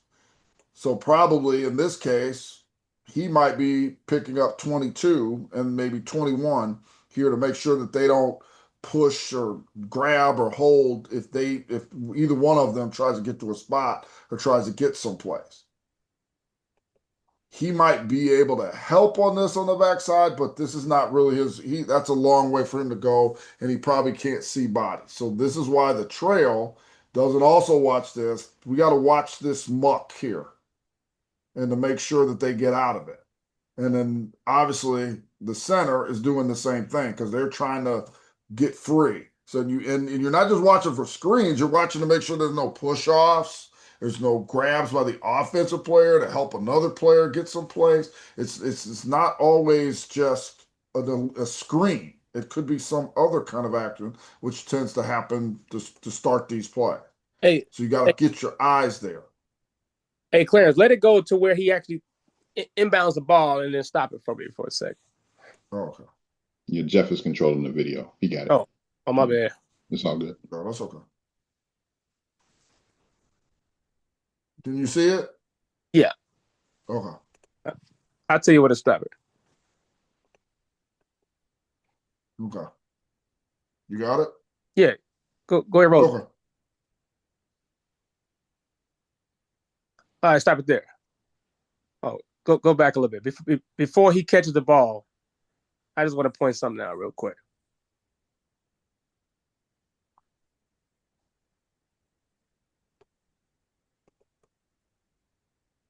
All right. So all right, right there's cool.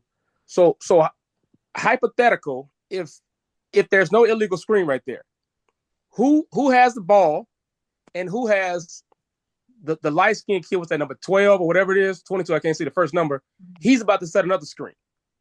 So that who picks that up? Anybody want to answer that's been asleep on the call? Dante?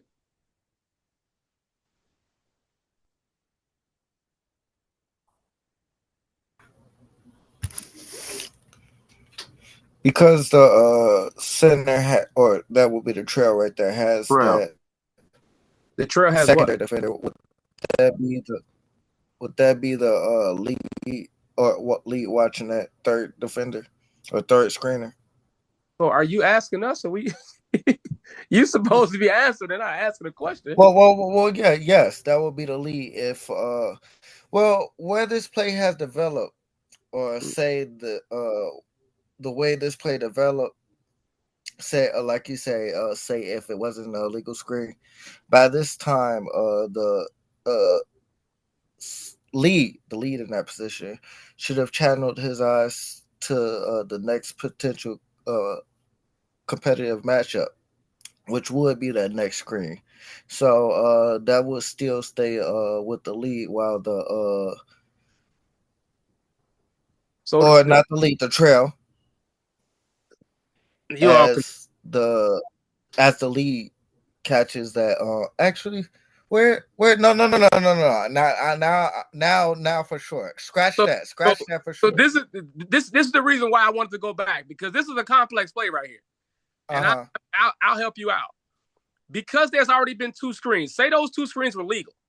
Now the lead had that third screener, right? So now the lead has to transit his eyes from that screener to the ball, because the trail still got the screeners that who just said illegal. But now if they were not illegal, there's no way the trail can see the ball. Exactly. So now the trail has to somehow transit his or her eyes from those two screeners to the third screener that the lead had already. So this is a complex play where if there's not two illegal screens right there, or one illegal screen, we could really get screwed up by not knowing what's the next competitive matchup. That's why I wanted to go back to this, because this is a complex play. They just didn't run it right. So everybody understand that? Now say if the lead picks up the ball where he inbounds it, and now he throws it right back to the guy that's just inbounded the ball. Now we all screwed, because now who got the ball? Who's got what? So these are plays that we have to understand, that we just gonna referee when my partner can't. And if I know that I'm looking at my partner, the trail, I know he has two screens because I see the screens coming off. I'm not watching those screens, but I know he's refereeing that. The ball come in bounds, I have to get the ball because he can't or she can't. So now it's another screen that's coming from me. The trail will have to pick that up because now I got the ball. Does that make sense to everybody? And this is a great play that kind of talks about what Mark Wunderlich was talking about, how we have to train our eyes. We got to train our eyes to see the plays a lot faster and see the next play, not the current part of the play, but also anticipate what the next part of the play is going to happen. Does everybody know why? Because if the trail doesn't stop that play, well, they had a double whistle, but if the whistle doesn't stop the play, that third screener is on his way up. The lead can't possibly follow that screener up because he's got a player coming around on the screen, well, off a screen to catch the ball. So now he's going to have to pick that up until, now technically, what somebody else was saying in transition and all that, technically that's the trail's primary in a half-court set. But because those screens are coming, the trail, you can't pick that ball up right away. Now, when you start getting to a higher level, and once the trail does pick it up as the lead, now you transition off of it. But right away, as a lead, you got to pick that ball up, because there's no way that the trail can know three screens and now all of a sudden I'm going to get this ball too. That's a hell of a trail. So as the lead, you have to help on that.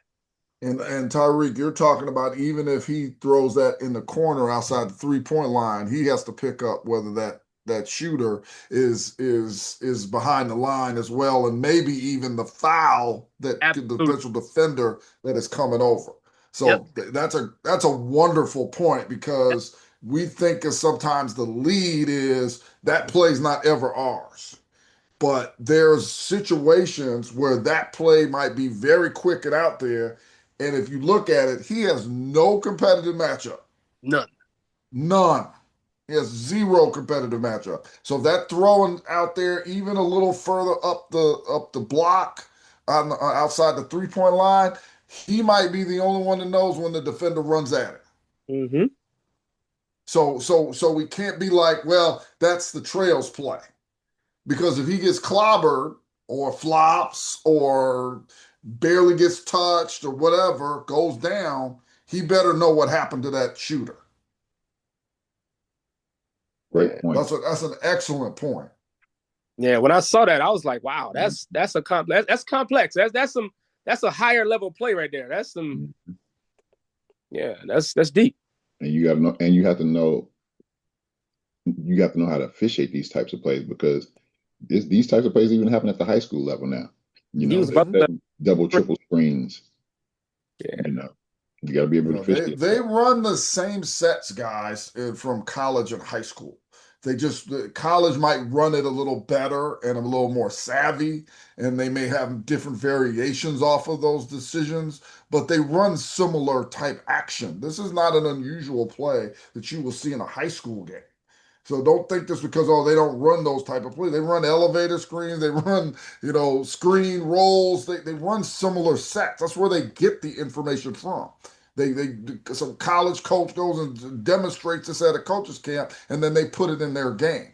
So don't ever think that, because this is our game: screens, movement, and 3-point shots, and dribble drives. That's our game. Where when I started, maybe when Tyreek started, they might have had someone set up in the post, and they tried to get the ball to the post. That doesn't happen anymore. Not typically. Very rare. I mean, the last time I think I had a player that it was a college game, the last time they ran offense through a play, that was like 5 or 6 years ago. And they ran the offense every single time. It seemed to be through him. That was so unusual. We talked about it even in our pregame in that particular game. That doesn't happen, even at the high school level. They might have a 6'8" kid in high school, and that kid's on the perimeter. Hey, Jeff, let me share my screen. I want to share. Go ahead. This quick video real quick. Stop screen and share. And I think I got like 3 short videos, but I think once we see them, it'll help us get a little bit more discipline about our play calling. This particular one is talking about, hold on, let me make sure I got the right one. Okay, so this video here is talking about whistles out of our primary.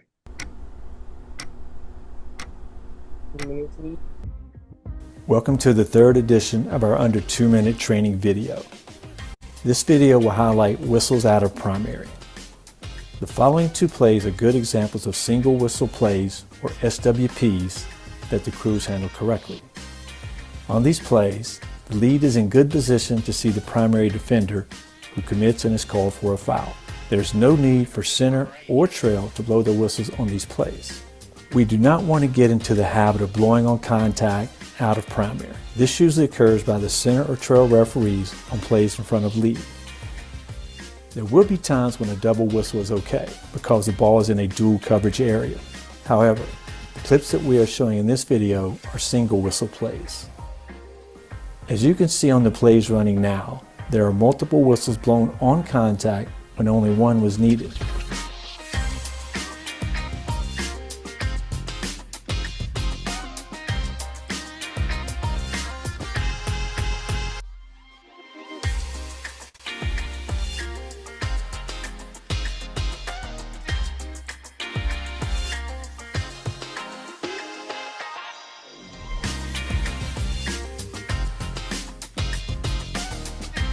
And on this last play, we even have 3 whistles. If you continue to blow on contact out of primary, we will end up with missed calls. We must have better whistle discipline when plays are out of primary and use a cadence whistle only when needed on obvious fouls.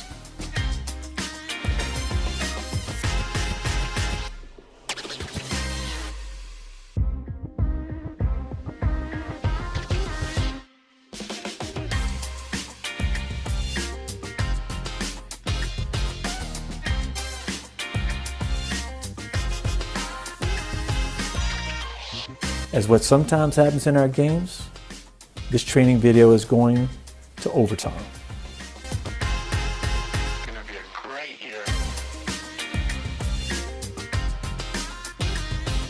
On this last play, although it may be difficult to see, the lead official calls a block.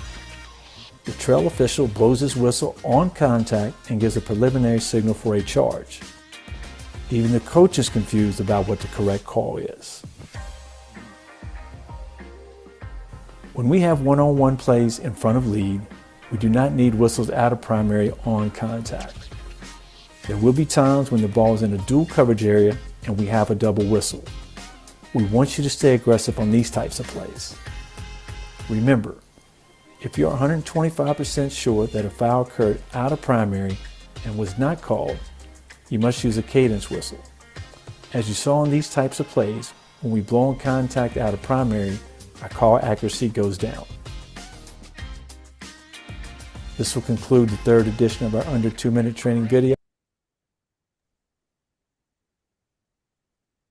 All right, so hopefully that helps kind of clarify what we've been talking about, making sure that we follow that primary defender to the basket. If that's your defender, then you take the call if there's contact. If it's the secondary defender, let the lead or trail or center, depending on where the play is happening from, let them take the call if there's contact. But again, be patient. There's no need to rush. There's no need to, as they like to say, speed ball.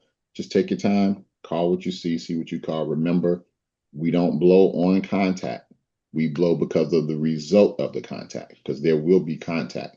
But we have to decide, is the contact legal or illegal? Then we blow our whistles, okay, based on if it's illegal. All right, any questions on that? Yes, one. Yes. It's Keith. What's a cadence whistle? Great question. Great question. Jeff, you want to break that down? Okay, sorry about that. Yeah, cadence whistle is just, we see the play, we maybe recognize that there's a foul or something that has taken place. We give our partners a chance to call it, meaning it's their primary, it's their call to make. Maybe they cannot see it, and then we come up later and say, no, that's a foul. So it is it's also called a patient whistle, and then also being able, just like what Clarence was talking about, we don't want to call just because of the contact. When we say don't call on contact, we mean contact, now I got a whistle. Contact, does he play through it to make it to the basket, doesn't fall, then we don't need a whistle. But if we get contact, he gets struggle to get it, falls to the ground, nobody comes up with a whistle, boom, foul. If we have a foul, not just because we have contact. It has to be the result of the contact. The rules talk about, so just so we understand, that if contact does not affect normal offensive or normal defensive movement, probably that foul is, or that contact is, considered incidental. So sometimes we also have to recognize that it's incidental contact as opposed to an actual foul or illegal contact. I hope that helps. Did that answer your question? Okay, great. Anybody else, any questions? Okay, I got two more short ones, two short videos. This is talking about open versus closed look. Open versus closed look.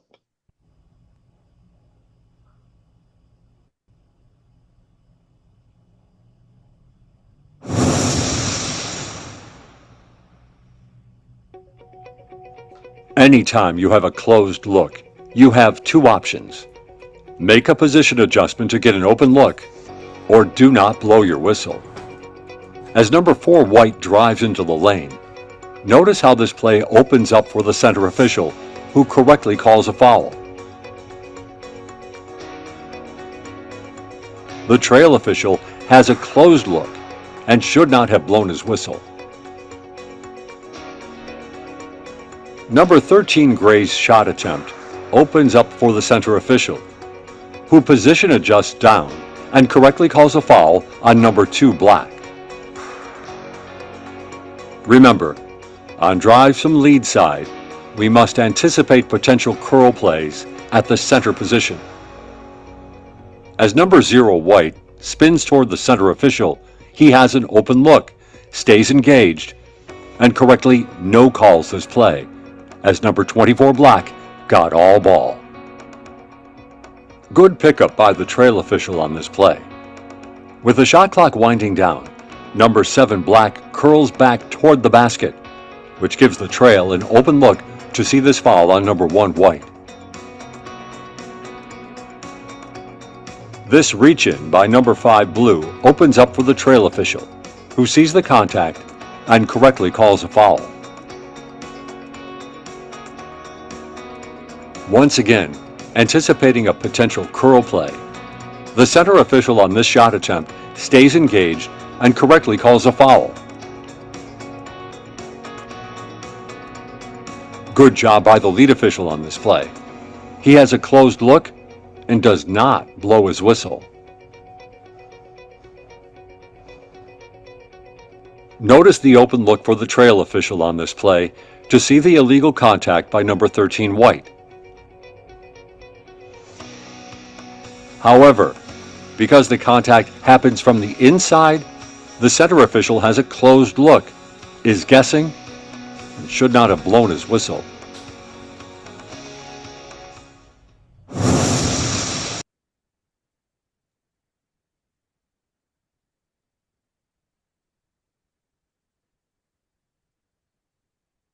Any question on open versus closed look? Hopefully you guys noticed the position adjustments that they were making in the video.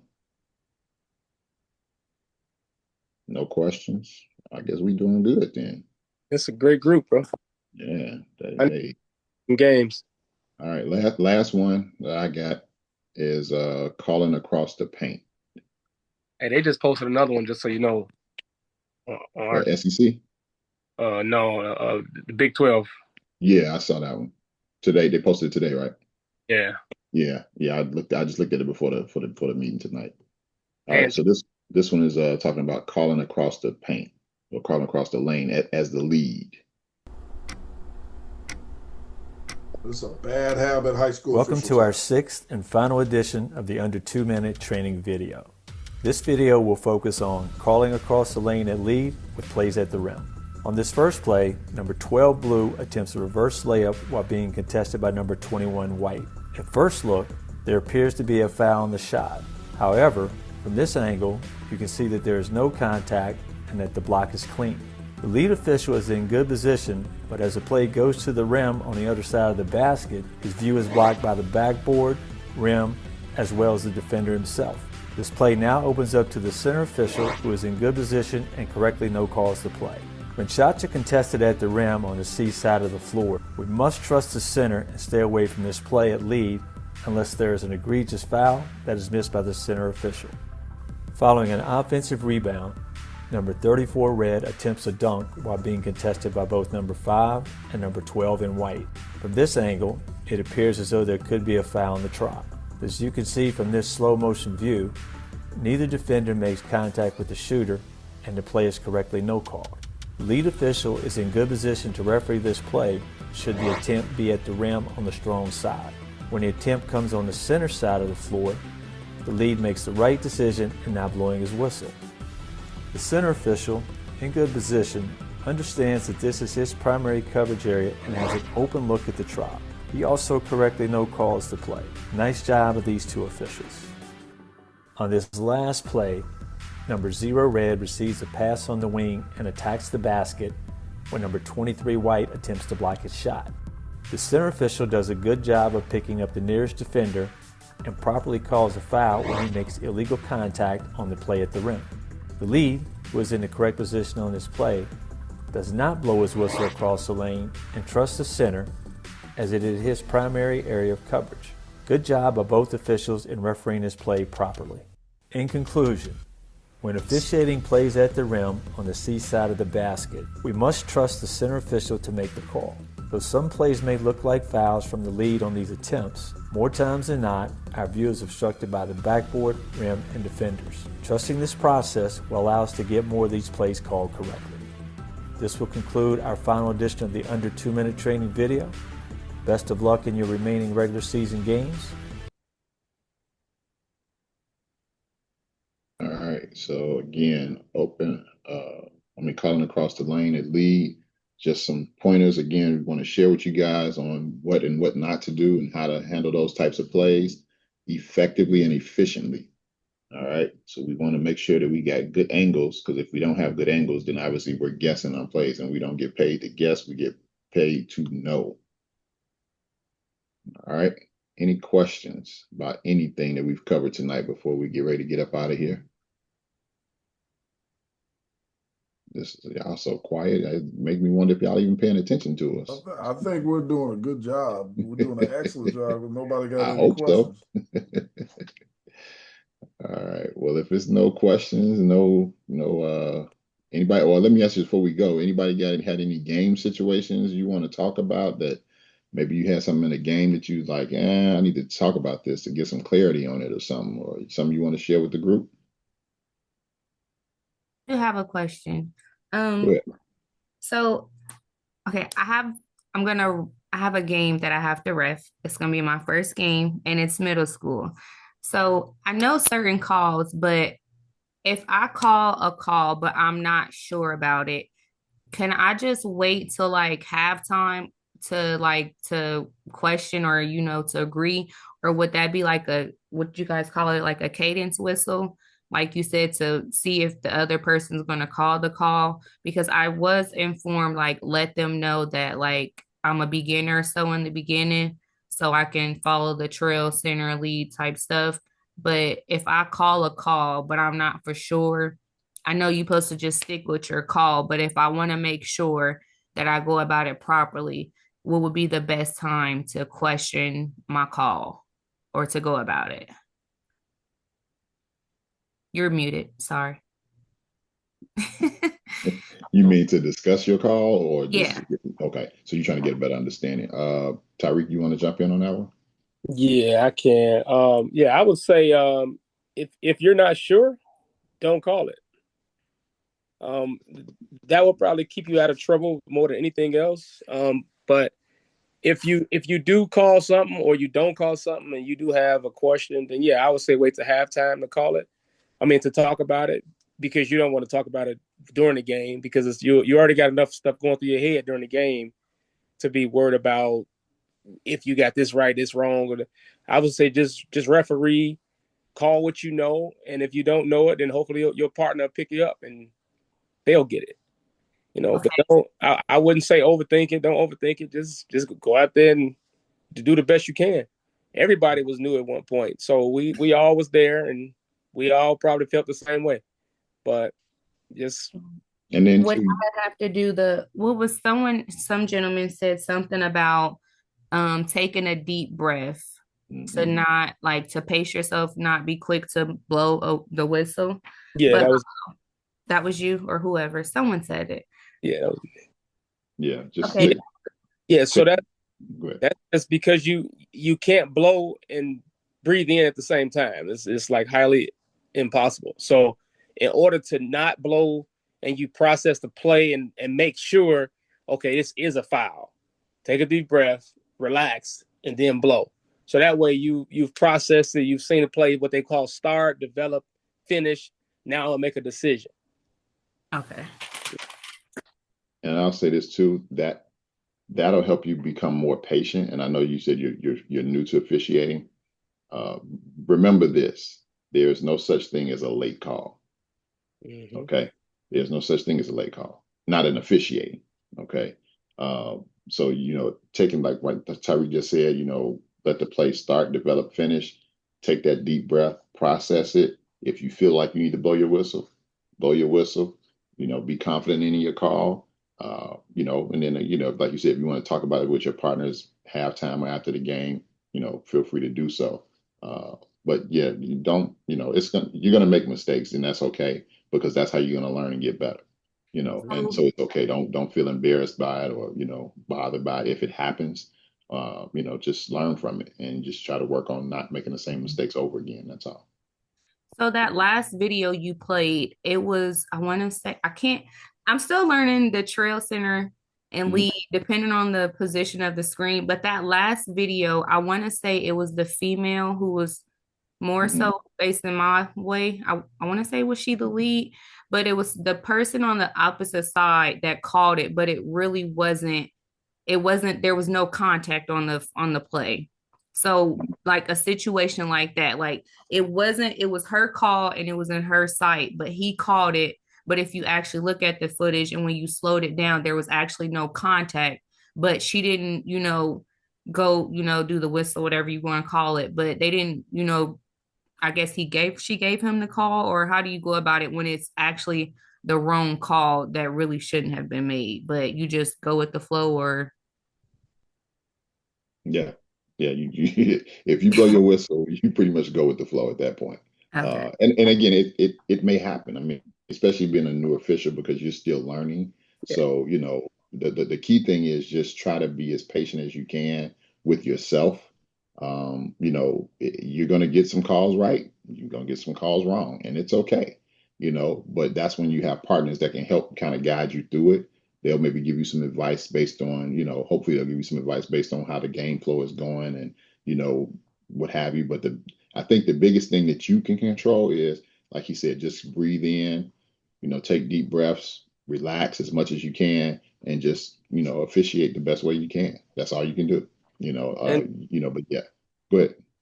And I would say, if you have somebody in your family or around you, friends, whoever, who can videotape you, that's the best way you can learn, because then you could bring those clips, whatever, you can send it to Clarence. We could try to go over with the group, so that way we all can learn and help you at the same time, based on what you had in your game. Or we can just do a 3-on-1, like me, Clarence, and Jeff can just go over with you if you want, if it makes you more comfortable. But this is what we do. We try to help you. So if you can get a video of it, that'll help you and help us help you even better. Does that make sense? Yeah. So I do have a quick question. Oh, this one. So for the back to the mechanics and the habits. So I want to know, you said you blow on the result of the contact. So for a rebound, how do you know because I mean, a rebound, there's going to be contact, but I know what did they say? You can't move someone out of their position or or some, I can't, I know what I'm saying, what I'm trying to say. Right. We call that displacement. Okay, you can't person displace. Yeah. So how do you go about that when it's a rebound, when you go off the result of the contact, when it's going to be contact? So if the result of the play means that if I push somebody and then I get the rebound because I pushed them, the result is me pushing them to get the rebound, that's a foul on me. You're displacing them. Right. Yeah. I displaced them and the result was I got the rebound. Now, if I push them a little bit and they still get the rebound, that's a foul maybe we don't have to call, because the result was nothing. They still got the rebound. Yeah. Okay. So that's what we mean by result. It's like we use advantage, disadvantage. So if my foul or my contact, my displacement puts you or the other team at a disadvantage, now it needs to be penalized with a foul. But if my contact does not cause a disadvantage, then it's just incidental contact. Okay, that makes sense. You sure? Yeah, because I mean, when I came to my first training in Bloomington, that was what I was told on the rebound. But when you guys just came back and said the up down rebound, I just wanted to make sure that the standards still follow the same as far as like how to go about it, because I was paying attention to the screen line and defender, but when you get to the up down rebound, when it's an actual rebound or the contact, like, do you just go off of that, but it's the displacement is what you said? Yeah, the result. The result. Okay. It could be a little displacement, and technically by rule it's still a foul. But if the rebounder who gets pushed still gets the ball, doesn't cause him to travel, doesn't cause him to stumble, do we really want to stop the game? Like as if on the end one? No, that's a rebound. And let me add to that. We never want to pass on rough play. And so there are some times where the result is rough play, and that's different. So I want you to understand there's a difference in that. But most rebounds, there's always going to be some contact, and we got to just discern, did they get the ball? Did it affect them getting the ball? Those type of things, and then make note of it, because sometimes as players do little cheap things. But if they do something that's completely rough, I throw you to the ground, we don't care about the rough. We don't care about the result. Like, that's different. Like if I just take your arm and I throw you to the ground, but another player gets the ball, that's different. That or they would have never had a chance for the rebound. Totally different. But most of our plays are going to be, there's a little bit of contact, like the over the back. call that everybody wants. Like they jump up, I jump up, there's a little bit of contact, I get the ball, I come down, nothing happens. That's what we're talking about. Not the I take you and I throw you out the way and I get the ball or someone else gets the ball. Okay, yeah. Does that make sense? Yeah, that did. Okay, good. Good. All right. Any other questions? Anybody? I do have a quick question. Go ahead, Nate. So on a reckless closeout, is there any particular mechanic that we use, or how do we verbalize that so we let everybody know, hey, that was a reckless closeout? That's what the foul was What exactly is that? on a shooter. So just like how we were talking about the screen, I'm sorry, the line screen defender. If I'm sorry if I'm saying it incorrectly, Green line but in a defender. in a situation like that, shooter goes up, there's a reckless closeout. The defender is trying to close out, but he maybe puts his foot in the shooter's landing area. Oh, that's Is that just a regular foul, or is there something else that we need to let the people know at that point? the Yeah, that's the NBA rule. So like in elementary school, high school, college, it's just a regular foul. Every shooter has the opportunity to go straight up and down without being touched. So if you are in his landing space as a defender, then it's a foul on you. The NBA is different. So if you're talking about a reckless closeout, that's when they give a flagrant foul because they get paid millions of dollars. And if you hurt a player that gets millions of dollars and the viewers and all that, we don't have that problem at the high school level. So it's just a regular foul. $1 million athletes at high school yet. It might be coming, but it ain't there yet, bro. Hey, you never know with those NILs. Yeah, but no, it's just a regular foul. Okay, thank you. Team something flagrant, then it's different, or intentional. But it's just a regular foul. And you can use a push signal because basically the defender is pushing their way into the landing space of the shooter. Gotcha. That way. Please don't use block. Or block. They don't use the block. But I say that because people, and this is what happens with a lot of us that are not very experienced or even very experienced officials at the lower level. They a lot of times default to a call, and what I mean by that is they will call every foul is the same foul. You need to be more descriptive with your foul. If what happened and show the play. This means charging into. So if I'm jumping and I charge into you, don't call a block. That's not a block charge play. That's not a legal screen. Call a push or hit on the arm, or even if you got to say he didn't let him land, that's better than saying block because that's not what that play is. Yeah. All right. I just want to make sure I was communicating it properly with everyone when I do see those type of situations. Yeah. And here's just another tip to share with you guys too. Always think of plays this way when you make a call. Think of it as if you had to explain this call to a coach. How could you explain it?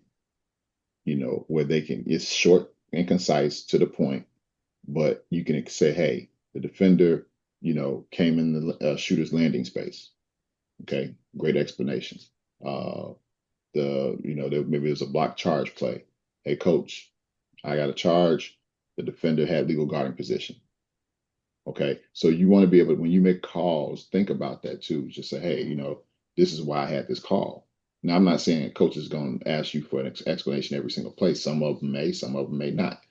But you also should be able to communicate that information if you have to explain it. Okay, so just something to think about. Mm-hmm.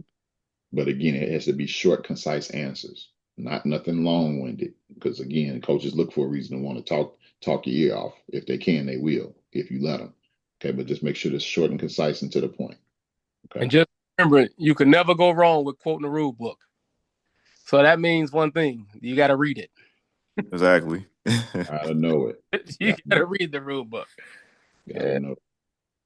All right. Any other questions about anything? Anything. It can be rules-based, on and off the court. Yes. Oh, Michael, yes, I will have the recording posted probably sometime tomorrow.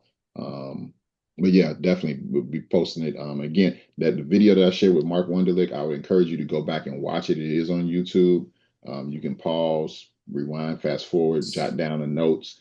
Again, the tips and things that he shared, the mechanics and the habits that he shared in that video. Again, we use it on every level of officiating. So I would definitely recommend that everybody go and break that video down and, like I said, take your notes and, refer back to it as often as needed. Because it can definitely help you, get a lot better at officiating. Yeah, he's one of my mentors, by the way, man. That dude is. Oh yeah, he's great. Him and Al Batista, the two of the best. Scott Foster's great. It's a lot of great guys out there. Al is really good too. Jeff. Okay. We trying to get Al on the call too one day.